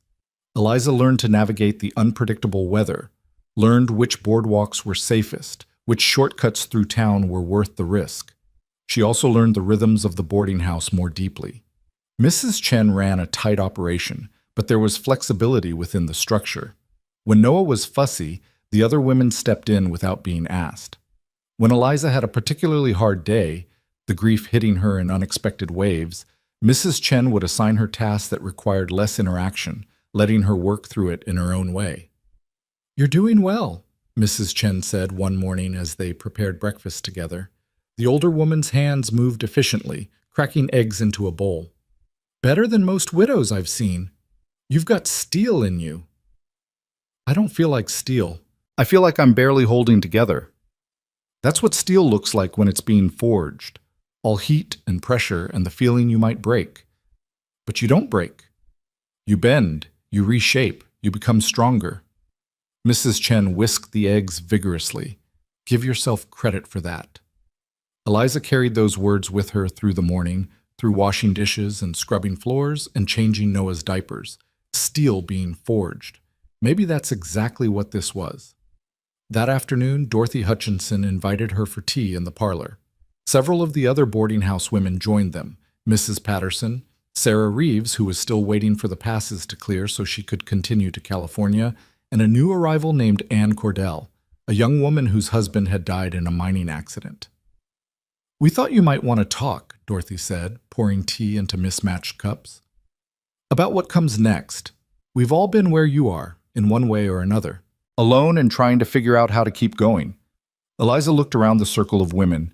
Each face held its own story of loss and survival. Mrs. Patterson's husband had died of consumption 3 years ago, leaving her with no children and no means of support until she discovered she could teach. Sarah's fiancé had been killed by bandits on the trail west, but she'd continued alone rather than turn back. Anne was only 22, her husband dead barely a month. "How do you do it?" Eliza asked quietly. "How do you wake up every day and keep going when the person you planned your life with is gone?" "You just do," Mrs. Patterson said simply. She was older than the others, perhaps 45, with gray threading through her brown hair. "Not because you're brave or strong, but because the alternative is lying down and dying, and most of us are too stubborn for that." Sarah laughed, a sound both bitter and genuine. "Stubborn is right. My mother told me I was too stubborn to know when to quit. Guess she was right about that." "It gets easier," Dorothy added. "Not better, exactly. You don't stop missing them.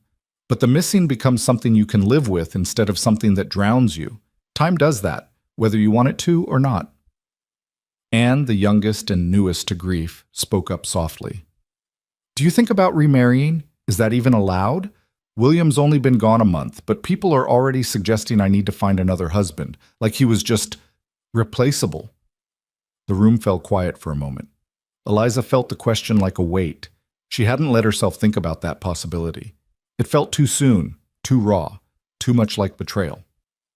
"People will always have opinions about what widows should do," Mrs. Patterson said firmly. "Remarry, don't remarry, stay alone, find a man to take care of you. What they really mean is they're uncomfortable with women who exist outside the neat categories they understand." She sipped her tea. "My advice? Don't let anyone rush you. If you want to remarry someday, do it. If you don't, don't. But make it your choice, not something you do because people expect it." "What did you choose?" Eliza asked her. "I chose to stay single. Found I liked my independence once I had it. Teaching gives me purpose and income. I don't need a husband to feel complete." Mrs. Patterson smiled slightly. "Though I won't lie, there are moments I miss having a partner, someone to share the hard days with. But overall, I'm content with my choice." Dorothy set down her teacup. "I remarried after my first husband died. Waited 3 years, met John, and knew he was right for me. It wasn't the same as my first marriage, couldn't be. But it was good in its own way. Different, but good." She looked at Eliza directly. "The point is there's no timeline, no rules. You figure out what works for you." The conversation drifted to other topics. The upcoming spring planting, the new families moving to Sweetwater, gossip about the saloon owner's daughter who'd run off with a cowboy. But Eliza kept thinking about what had been said, about choice, about making her own way instead of following someone else's script. That evening, after Noah was asleep, Eliza counted her money again. The $43 from Thomas's furs had been carefully managed. With her small wages from Mrs. Chen and living frugally, she'd even managed to add to it slightly. She had $48 now, tucked away in the trunk. Not wealthy, but not desperate either. Enough to give her breathing room. Enough to make choices. She was sitting at the small writing desk in her room, working on a letter to her family, when there was a soft knock on the door. "Come in," she called. Mrs. Chen entered, carrying a bundle of fabric. "I have something for you. A woman in town ordered this dress made, then changed her mind. Already paid for the fabric and labor. I thought it might fit you." Eliza stood and took the bundle. It unfolded into a simple day dress in deep blue cotton, well made with neat seams and a practical cut. She held it up to herself, and it looked about right. "Mrs. Chen, I can't accept this. It's too much." "Nonsense. The dress exists. Someone should wear it. Besides," the older woman's expression softened, "you've been wearing the same 2 dresses since you arrived. You could use something new." "Thank you." Eliza's throat tightened with unexpected emotion. It wasn't just a dress. It was kindness. It was someone seeing her need and meeting it without making her feel small. Mrs. Chen waved off the thanks. "Try it on. Make sure it fits. If it needs alterations, Dorothy can help. She's good with a needle." After she left, Eliza changed into the dress. It fit well, perhaps a little loose in the waist, but otherwise perfect. She looked at herself in the small mirror above the wash basin and barely recognized the woman looking back. Her face had filled out since those desperate days in the cabin. Her hair, which she'd taken to pinning up in a neat bun, was clean and shiny. The dark circles under her eyes had faded. She looked healthy, strong, like someone who might actually have a future. The realization hit her with unexpected force. She was going to survive this. Not just survive, she was going to build something new from the wreckage. The certainty of it settled into her bones like truth. April brought real spring, and with it, decisions.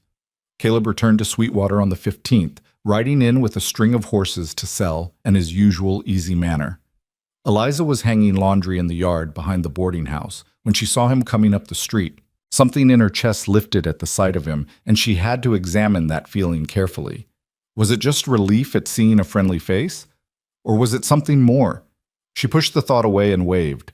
Caleb dismounted and walked over, his boots squelching in the mud. "Mrs. Moore," he said, touching the brim of his hat, "you're looking well." "I am well. And please, call me Eliza. We're past formalities, don't you think?" A smile touched his weathered face. "Eliza, then. How's Noah?" "Growing like a weed, he's started trying to sit up on his own. Won't be long before he's crawling and getting into everything." "That's good. That's real good." Caleb glanced at the boarding house, then back at her. "I stopped by your homestead on the way in. Wanted to check on it before talking to you." Eliza's hand stilled on the shirt she was hanging. "And?" "It's fine. Structurally sound. No damage from the winter. But Eliza—" He paused, choosing his words carefully. "The fields are going to need work soon if you want to plant anything this year, and the cabin needs someone living in it, keeping it maintained. Otherwise, it'll start to deteriorate." "I know." She'd been thinking about this for weeks, circling around the decision without quite making it. "I've been trying to figure out what to do." "Have you considered selling? I know a few families looking for established claims. You'd get a fair price, more than enough to set you and Noah up comfortably for a good while." The thought of selling felt like cutting off a limb. But Caleb was right. She couldn't work the homestead from town, couldn't maintain it properly while raising a baby alone. And every day she delayed was another day the land sat unused, the cabin empty. "What would I do?" she asked. "If I sold, stay here permanently?" "That's one option. You're doing good work for Mrs. Chen. She speaks highly of you. You could make a life here in Sweetwater. Raise Noah in town where there are schools and people and opportunity." Caleb shifted his weight. "Or you could do something else entirely. Move to a bigger city. Go back east. The money from the sale would give you choices." Choices. That word again. "I need to think about it," Eliza said. "Take your time. But not too much time. If you want to sell, spring's the best season for it. Families are making plans for planting. Come summer, interest will drop off." They stood in comfortable silence for a moment, the spring breeze carrying the scent of new grass and thawing earth. Eliza felt the weight of the decision pressing on her, but also a strange sense of possibility. Whatever she chose, it would be her choice. Not Thomas's dream, or her father's expectations, or society's rules. Hers. "Stay for dinner," she said impulsively. "Mrs. Chen always cooks extra when she knows you're in town." Caleb's smile broadened. "I'd like that." That night, around Mrs. Chen's long dining table, Eliza watched Caleb interact with the other boarders.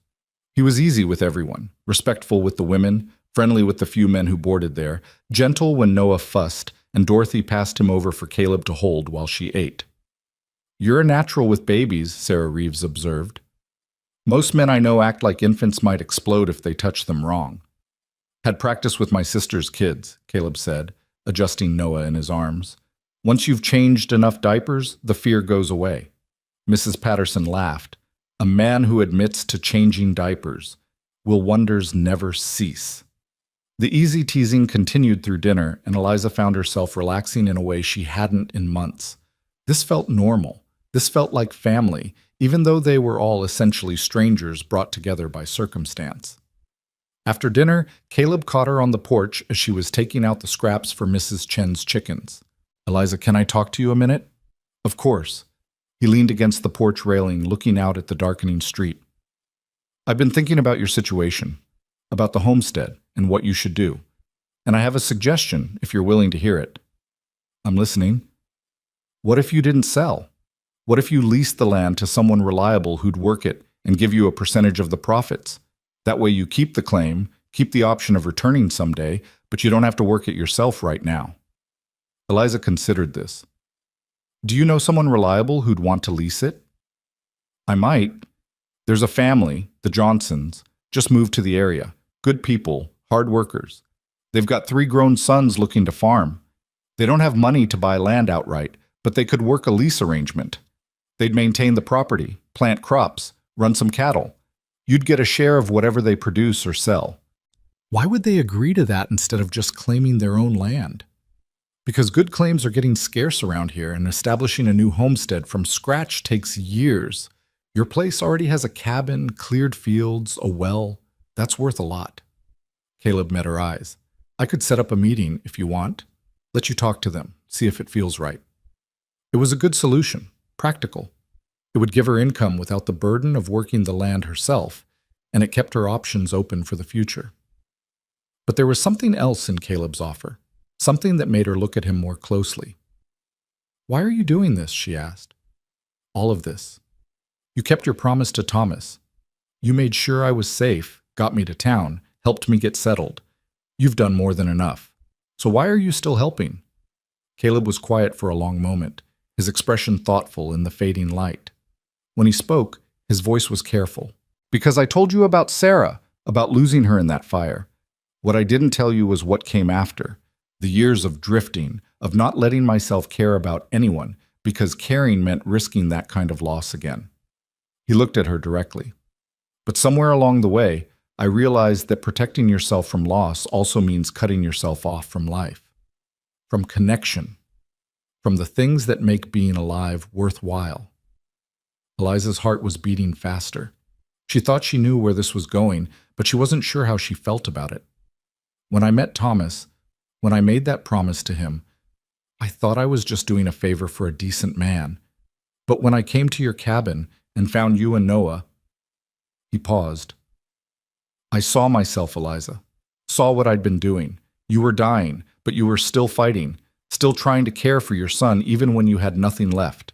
That kind of courage, that kind of strength, it reminded me what matters. Caleb, I'm not saying this to pressure you or to suggest anything improper. I know it's too soon. You're still grieving, still finding your feet. I respect that completely. His gray eyes were steady, honest. But I want you to know that I'm here. Not out of obligation or pity, but because I choose to be.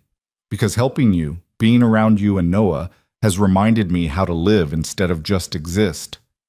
The words hung in the evening air between them.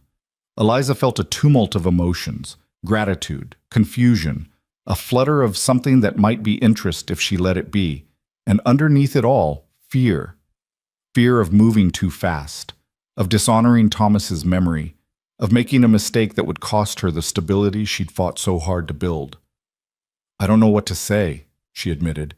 You don't have to say anything. I just wanted you to know. Caleb straightened. Think about the lease arrangement. Let me know if you want to meet the Johnsons. Everything else, all the rest of it, that can wait as long as you need. He left then, walking down the porch steps and into the muddy street toward the hotel, where he kept a room when in town. Eliza stood alone on the porch, watching him go, her mind racing.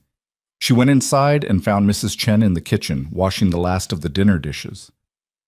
You look troubled, the older woman said without preamble. Want to talk about it? Eliza picked up a dish towel and started drying. Caleb made me an offer about the homestead, a lease arrangement with a family he knows. That's a good solution, practical. Mrs. Chen handed her a clean plate. But that's not what's troubling you. No. Eliza dried the plate slowly. He also told me, he implied, I think he has feelings for me, or could have them, eventually. And that surprises you? Yes. No, I don't know. Eliza set down the plate. It's too soon, isn't it? Thomas has only been gone 5 months. People will talk. They'll say I'm disrespecting his memory, that I'm too quick to replace him. Mrs. Chen turned off the water and faced Eliza fully. Let me tell you something about people and their talk. They will always talk. If you remarry in 5 months, they'll say it's too soon. If you wait 5 years, they'll say you're too old or too set in your ways. If you never remarry, they'll call you cold or difficult. There is no winning with gossip. She dried her hands on her apron. The only question that matters is, what do you want? Not what people think you should want. What do you actually want? I don't know, Eliza said honestly. I liked being married, I liked having a partner, but I also like the independence I've found here. I like making my own money, making my own decisions. I don't want to give that up. Then don't. A good marriage doesn't require you to give up yourself. It should add to who you are, not subtract from it. Mrs. Chen's expression softened. Caleb Hart strikes me as the kind of man who understands that, but that's something you'd have to determine for yourself. It's too soon, Eliza repeated, but with less certainty. Maybe, maybe not. Only you can decide that. But Eliza, Mrs. Chen waited until she had her full attention. Don't punish yourself for having feelings. Don't deny yourself possibility just because you think you should still be drowning in grief. Thomas loved you. He would want you to be happy, wouldn't he? The question hit home. Would Thomas want her to stay alone forever, locked in mourning? No. He'd been too generous for that, too loving. He'd want her and Noah to thrive, to build good lives, to find joy again. But knowing that intellectually and feeling it in her heart were two different things. That night, Eliza lay in bed with Noah asleep beside her and thought about the future, about the homestead and whether to lease it, about staying in Sweetwater or going somewhere else, about Caleb and the careful way he'd spoken, giving her space while also being honest about his feelings, about what she wanted. The answer, when it came, was surprising in its clarity. She wanted stability for Noah. She wanted work that mattered and gave her purpose. She wanted community and friendship. And yes, eventually, she wanted partnership again. Not right now. Not when the grief was still fresh, but someday. Whether that partnership would be with Caleb or someone else, whether it would happen in a year or 5 years or never, that she couldn't know. But acknowledging that she was open to it, that she wasn't closing herself off to that possibility, felt like a kind of freedom.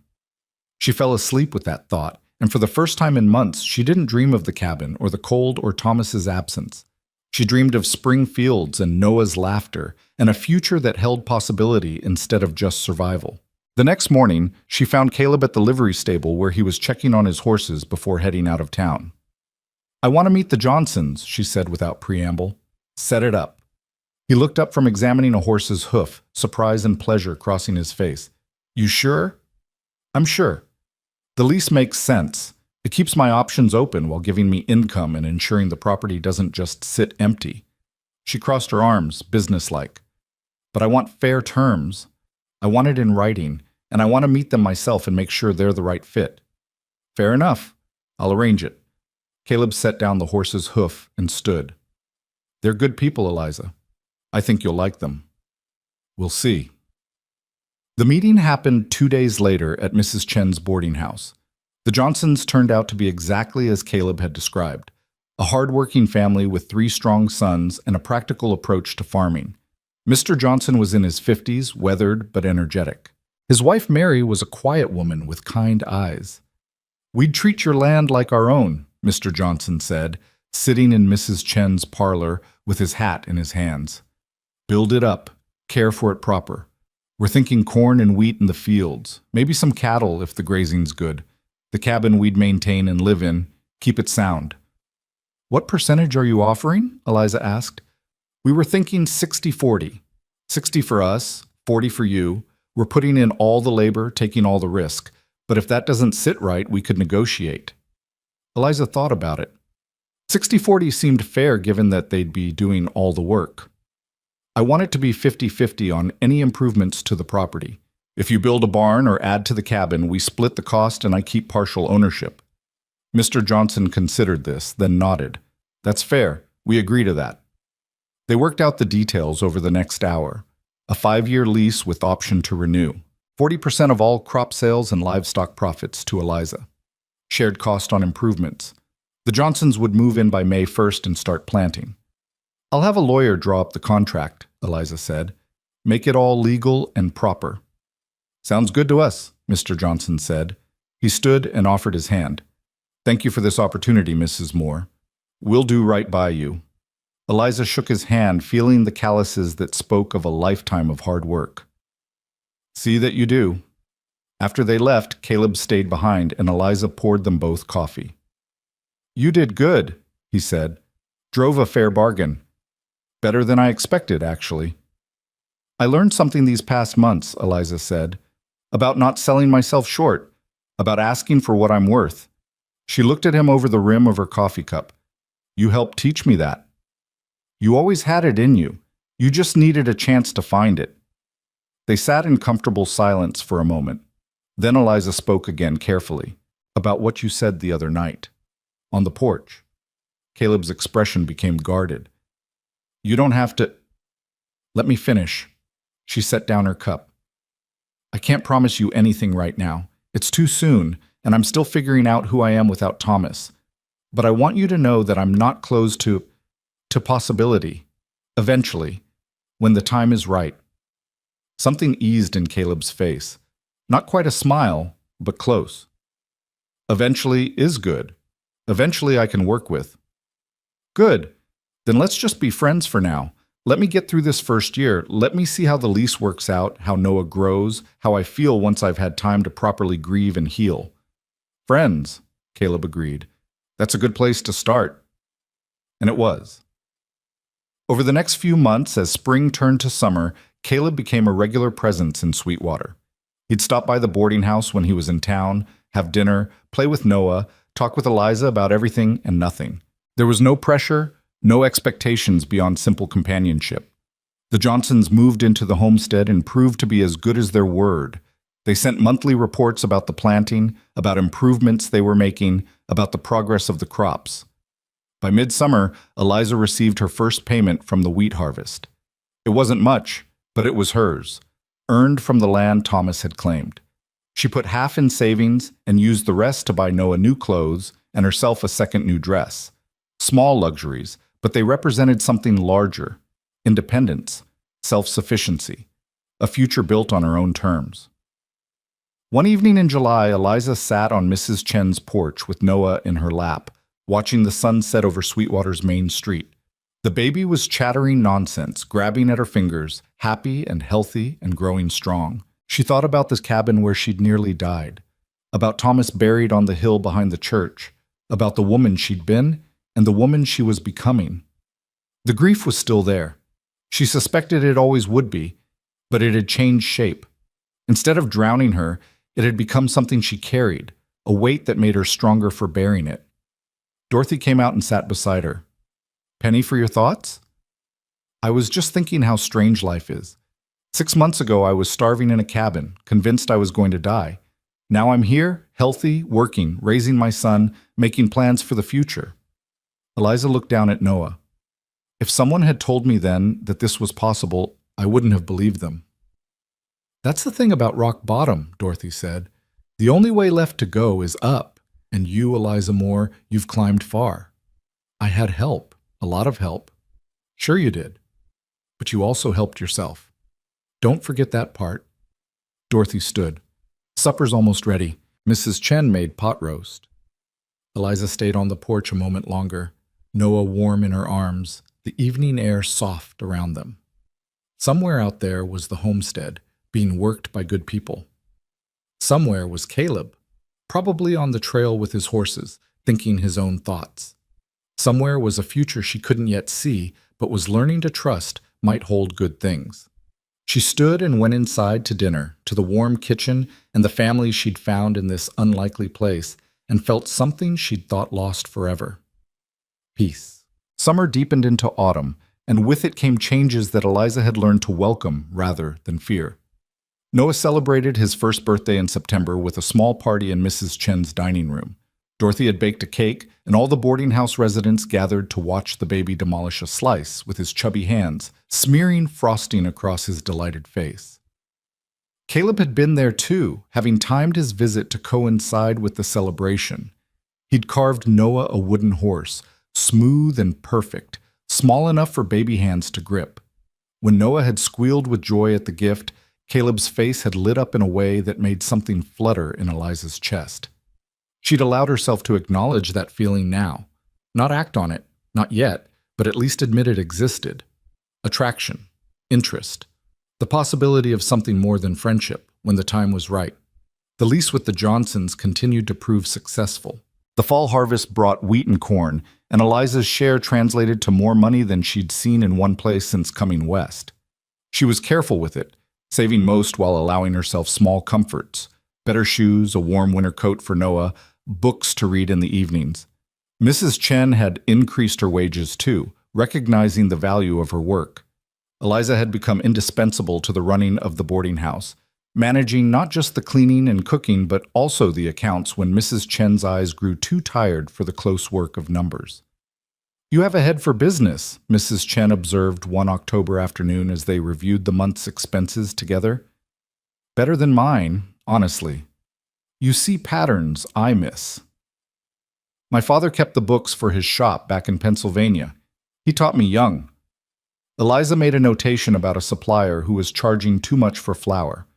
"We should try Morrison's Mill instead. Their prices are better and the quality's the same." "See? That's exactly what I mean." Mrs. Chen sat back in her chair. "Eliza, I want to talk to you about something." The serious tone made Eliza look up from the ledger. "What is it?" "I'm getting old. My hands ache in the mornings, my back protests the heavy work. I've been thinking it's time to slow down, maybe even consider selling the boarding house and retiring." Mrs. Chen held up a hand before Eliza could protest. "I'm not saying I've decided, but I am saying I need to plan for the future. And part of that plan involves you if you're willing." Eliza's heart was beating faster. "What do you mean?" "I mean, I'd like to make you a partner. Not just an employee, but a co-owner. You'd have a stake in the business, a share of the profits, a say in how things are run." Mrs. Chen's dark eyes were sharp and assessing. "Eventually, when I'm ready to step back entirely, you could buy me out completely. This place could be yours." The offer took Eliza's breath away. A business, real ownership, security not just for now but for the future, for Noah's future. "Why?" she managed. "Why me?" "Because you've earned it. Because you're smart and hardworking and honest. Because you understand what it means to fight for survival and come out stronger." Mrs. Chen's expression softened. "And because I like you, Eliza, more. I'd rather see this place in your hands than sell to some stranger who might not care about it the way we do." Eliza thought about the offer, turning it over in her mind. It would mean commitment to Sweetwater, to this life she'd built from the wreckage of her first dreams. It would mean putting down roots, choosing this path deliberately instead of just surviving day to day. "Can I think about it?" she asked. "Of course.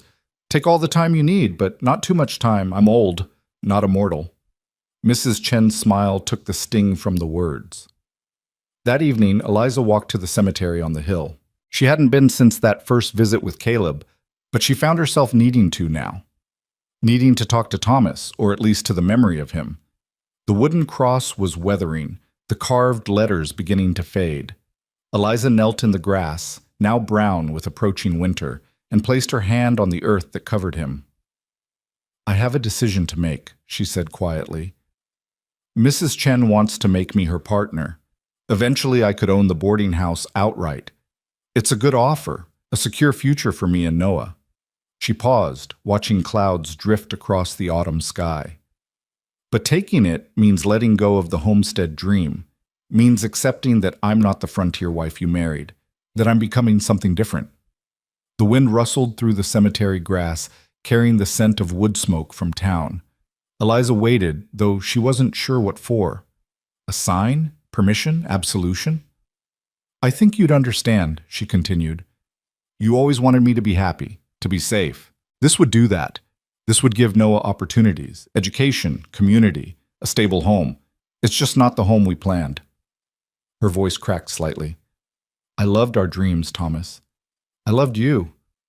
But I'm learning to love what is instead of mourning what isn't. I hope that's all right." No answer came, of course, But sitting there in the fading light, Eliza felt something shift inside her. Not closure exactly. She wasn't sure grief ever truly closed, but acceptance. Thomas was gone. The life they'd planned was gone. But she was still here, still breathing, still capable of building something new. She could honor his memory by living well, by giving Noah a good life, by choosing happiness when it was offered. That wasn't betrayal. It was survival transformed into purpose. "I'm going to take it," she said aloud. "The partnership. I'm going to build something here, something solid and lasting, and I'm going to be happy, Thomas. Eventually. When I'm ready." She stood, brushing grass from her skirt. "Thank you for the time we had. Thank you for Noah. And thank you for understanding, wherever you are, that I have to move forward now." She walked back to town as the sun set, feeling lighter than she had in months. The next morning, she told Mrs. Chen yes. They drew up papers with the town lawyer, making it official. Eliza Moore became part owner of Chen's boarding house, with a clear path to full ownership within 5 years. The contract was fair and detailed, protecting both women's interests. Word spread quickly through Sweetwater. A widow going into business, becoming a property owner in her own right, it was unusual enough to generate talk. Some of it was supportive, some skeptical, some outright critical. "A woman her age ought to be thinking about remarriage, not business," Eliza overheard one matron say in the general store. What kind of example is she setting? She'd learned to let such comments slide off. She had work to do and a future to build. Other people's opinions couldn't feed Noah or pay the bills. Caleb returned to Sweetwater in late October, and Eliza told him the news over coffee in the boarding house parlor. His reaction was immediate and genuine. "That's wonderful, Eliza. Really wonderful. Mrs. Chen couldn't have chosen better." He raised his coffee cup in a mock toast. "To the newest businesswoman in Sweetwater." She clinked her cup against his, smiling. "It feels surreal. A year ago I was starving in a cabin, and now I own part of a business." "You earned it. Every bit of it." Caleb set down his cup, his expression turning more serious. "Does this mean you're staying in Sweetwater permanently? You're not thinking about going back east or moving on?" "I'm staying. This is home now, for me and Noah both." Something flickered in Caleb's eyes. Relief, maybe, or hope. But all he said was, "I'm glad." They fell into their usual easy conversation, talking about the boarding house, the lease payments from the Johnsons, Noah's latest accomplishments. But underneath the casual talk, Eliza sensed a question waiting to be asked. Finally, as they were finishing their coffee, Caleb spoke carefully. "Eliza, it's been over a year now since Thomas died. I know you asked for time, and I've tried to respect that. But I need to know, is there a chance, for us, I mean, eventually?" The directness of it should have flustered her, but instead Eliza found it refreshing. She appreciated honesty, especially after so much uncertainty. "I think so," she said slowly. "I'm not ready yet to make promises or commitments, but yes, Caleb, I think there's a chance. You've been patient and kind and respectful. You've been a friend when I needed one most. Those aren't small things. But," he heard the hesitation in her voice, "but I need to be sure I'm choosing you for the right reasons. Not because you saved me, not out of gratitude or loneliness, but because it's what I truly want." She met his eyes. "You deserve that.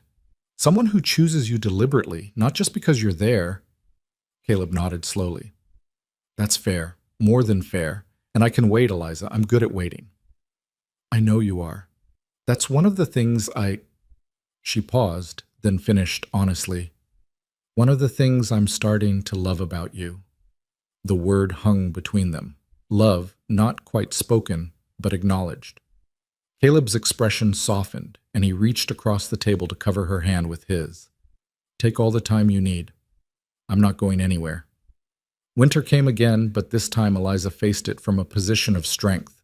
The boarding house was warm and full. Her partnership with Mrs. Chen was thriving, and Noah was a healthy, happy toddler who filled her days with laughter and chaos. She visited Thomas's grave once a month, keeping it tended, talking to him about Noah's progress and her own life. It had become a ritual of remembrance rather than grief, a way to maintain connection without being trapped by loss. The Johnsons sent word in December that they'd added a small barn to the homestead and were planning to expand their cattle operation in the spring. The improvements increased the property value, and Eliza's 40% share of the profits continued to provide steady income. She was, by any measure, doing well, independent, secure, building a future on her own terms. Caleb continued his regular visits, and Eliza found herself looking forward to them more each time. They'd moved beyond simple friendship into something deeper, a partnership of equals, built on mutual respect and genuine affection. He made her laugh. He listened when she talked about her fears and dreams. He played with Noah as naturally as if the boy were his own. And increasingly, Eliza found herself thinking about what it would mean to let this relationship become something more. One evening in February, almost exactly a year after she'd arrived in Sweetwater, Eliza sat in her room going through her papers. The lease agreement with the Johnsons, the partnership contract with Mrs. Chen, her carefully maintained accounts showing steady growth in her savings. At the bottom of the box was her marriage certificate to Thomas, yellowed and creased but still legible. She held it carefully, reading the words. Eliza Catherine Bennett and Thomas Robert Moore, joined in matrimony June 15, 1873. 2 years of marriage. 2 years of building a life together before it was all taken away. It had been good while it lasted. Not perfect, but good. Thomas had been kind and hard-working and full of dreams. She'd loved him genuinely. But that chapter was closed now. The woman who'd signed that certificate, starry-eyed and 19, barely existed anymore. She'd been forged into someone new by loss and survival and hard-won strength. The question was, could this new version of herself love again? And if so, was Caleb the right person to love? Eliza thought about it honestly, examining her feelings the way she'd learned to examine the boarding house accounts, clearly without sentimentality clouding the truth.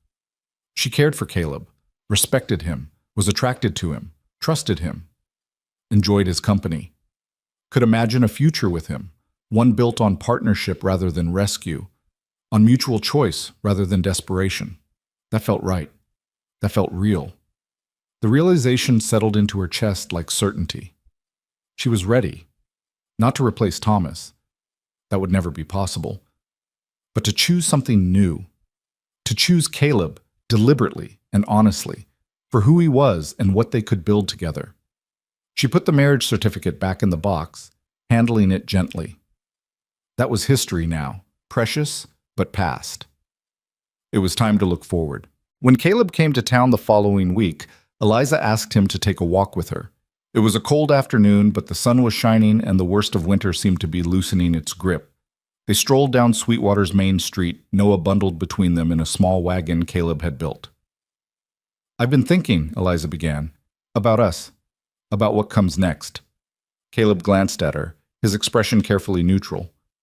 And I think I'm ready, not for anything rushed or improper, but for courting, real courting, with the intention of seeing where this goes.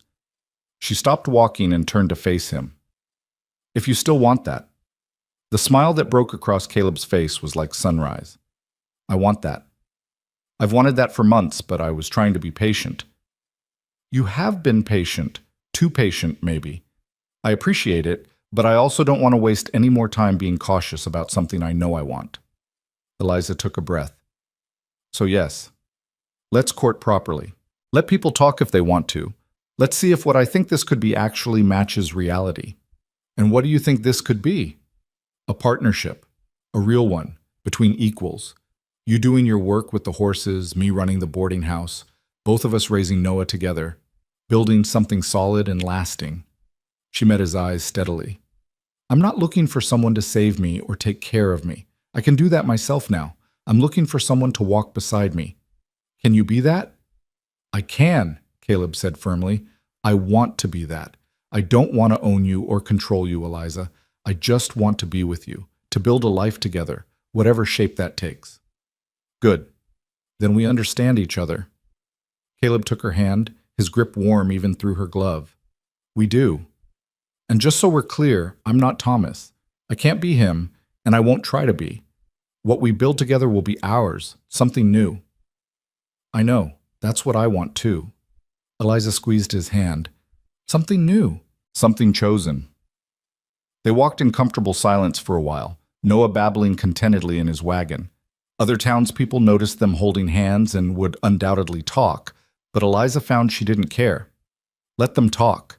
She was done living her life according to other people's timelines and expectations. Over the following months, their courtship unfolded naturally.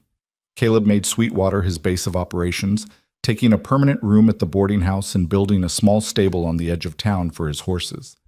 He and Eliza took walks together, had dinners, talked about their hopes for the future. He was good with Noah, patient and playful. The boy started calling him Cal and would squeal with delight whenever Caleb arrived. Watching them together, Eliza's heart would swell with a feeling she was learning to trust again. Happiness. Mrs. Chen, observing the developing relationship, gave her blessing without being asked. "He's a good man, and you're good together. Different from you and Thomas, but that's not a bad thing." "You don't think it's too soon?" Eliza asked. They were working in the kitchen together, preparing dinner for the boarders. "Too soon according to who? Society says a widow should mourn for at least a year, preferably 2, but society doesn't have to live your life. You do." Mrs. Chen handed her a bowl of potatoes to peel. "Besides, you did mourn. You still mourn in your way, but mourning doesn't mean you stop living. Thomas wouldn't have wanted that." "No, he wouldn't have." Eliza started peeling, the familiar task letting her think. "I used to feel guilty about being happy, like I was betraying his memory, but I'm starting to understand that's not how love works. Loving Thomas doesn't mean I can't love someone else. The heart's not a finite resource." "Exactly. And from what I can see, you and Caleb are building something honest and good. That's worth celebrating, not hiding." In May, almost a year and a half after Thomas's death, Caleb asked Eliza to marry him. They were at the homestead, visiting to check on the Johnsons' progress. The family had done remarkable work. The fields were green with growing wheat, the barn was sturdy and well built, and they'd even planted a small orchard of apple trees. "Thomas would have loved this," Eliza said, looking at the thriving farm. "He always wanted apple trees." "He had good instincts about the land," Caleb agreed. They were standing near the cabin, the same cabin where he'd found her dying. "The Johnsons say they'd like to extend their lease another 5 years. They're talking about adding a second barn." "That's good. It means the land is serving a purpose, helping a family build something." Eliza looked at the cabin thoughtfully. "I thought I'd feel sadder being here, but I don't. It's just a place now, not a shrine." "Is that a good thing?" "I think so. It means I've moved on. Not forgotten, but moved on." She turned to Caleb. "I'm ready for the next chapter." Caleb took both her hands in his. "Then let's write it together. Marry me, Eliza. Not because you need saving or I need fixing, but because we choose each other. Because we're better together than apart." The proposal was simple and honest, exactly like Caleb himself. Eliza felt tears prick her eyes, but they were good tears, happy tears. "Yes," she said. "Yes, I'll marry you." He kissed her then, gentle and sweet, and it felt right. Not the same as kissing Thomas had felt. That had been youthful passion and dreams of the future. This was different, deeper, built on understanding and respect and genuine partnership. They married in July, a small ceremony at the church with the boarding house residents and a few townspeople in attendance. Dorothy Hutchinson stood up with Eliza, and one of Caleb's horse trading partners served as his best man. Noah, now almost 2, toddled down the aisle carrying rings on a cushion Dorothy had sewn specially for the occasion. Mrs. Chen had closed the boarding house for the day, and the reception was held in the dining room Eliza had worked in for the past year and a half. There was food and laughter and dancing, and when Caleb spun Eliza around the floor, she felt something she'd thought lost forever, pure, uncomplicated joy. They didn't go on a honeymoon. There was too much work to do, and neither of them saw the need. Their life together would be the adventure. Instead, they moved into a small house Caleb had bought on the edge of town, close enough to the boarding house that Eliza could continue her work, but far enough to have their own space. It was modest, 3 rooms, a small kitchen, a yard where Noah could play. But it was theirs, chosen and purchased together, a symbol of their partnership. That first night in their new home, after Noah was asleep and they were sitting together on their porch, Caleb spoke quietly. "I want you to know something. This house, the life we're building, it's ours together. Your money from the boarding house and the homestead lease, my money from the horses. It's all shared, equal partners in everything." "You don't have to say that," Eliza replied. "I know you see me as an equal." "I do, but I want to be clear about it.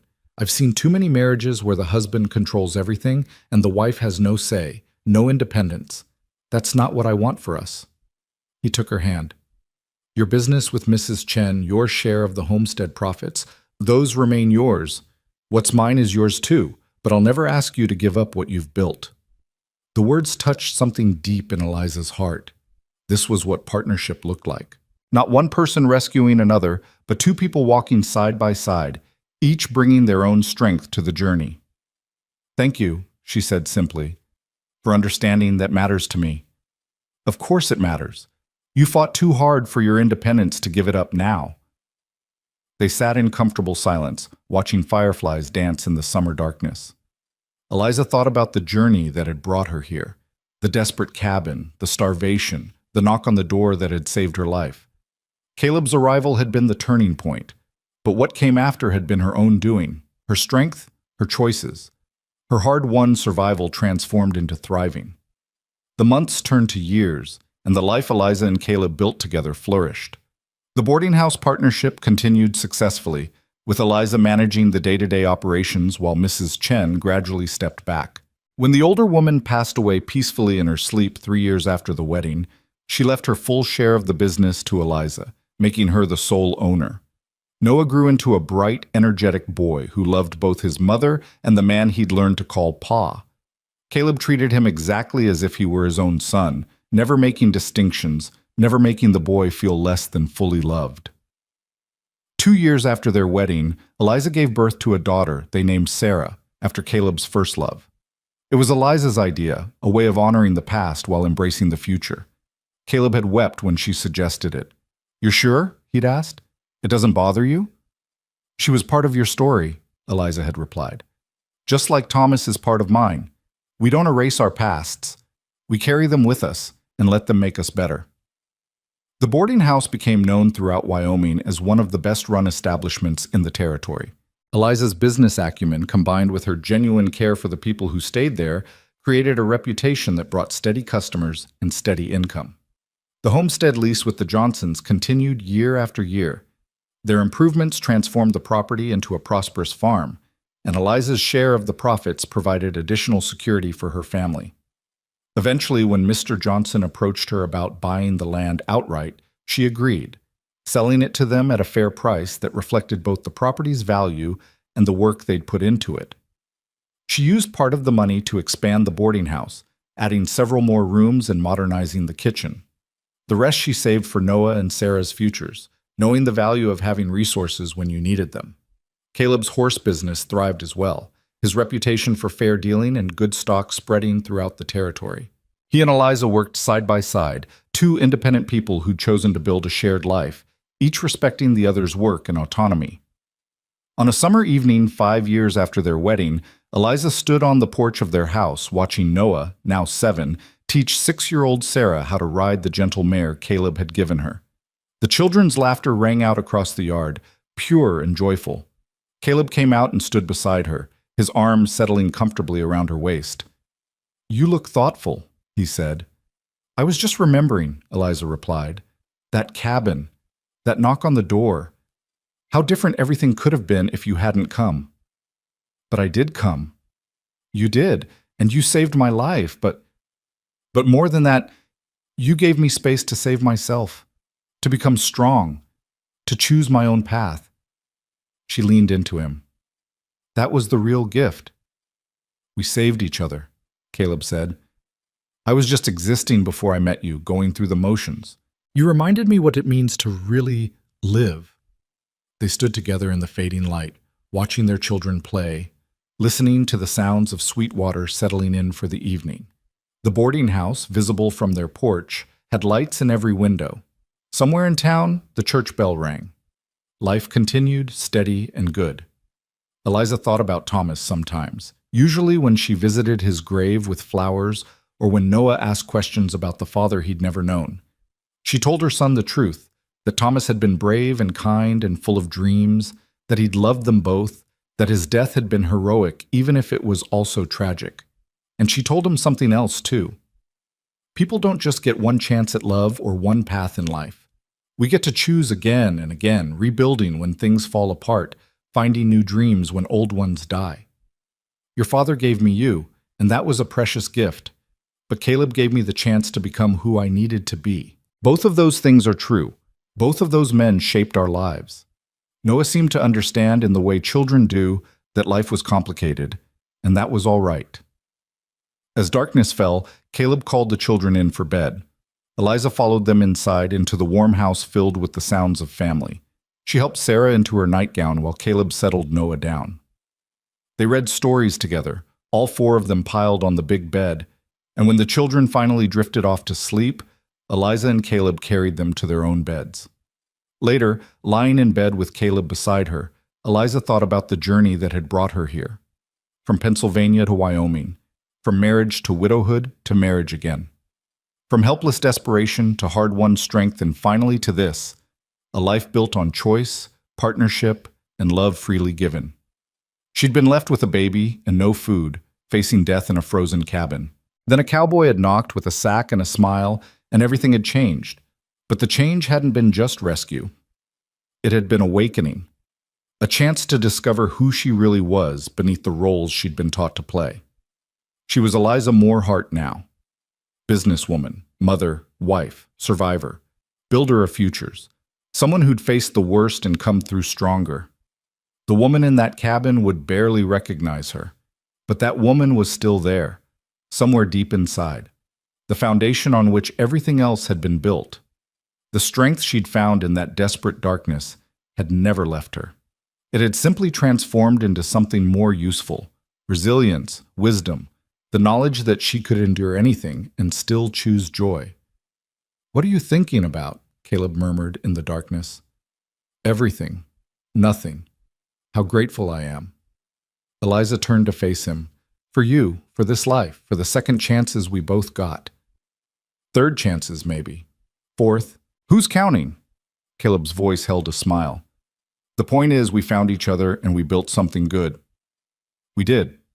Eliza closed her eyes, feeling sleep pulling at her. "We really did." Outside, Wyoming stretched vast and wild under a canopy of stars. The frontier that had nearly killed her had become home. The isolation that had been her prison had transformed into community. The loss that had broken her had eventually made space for new love.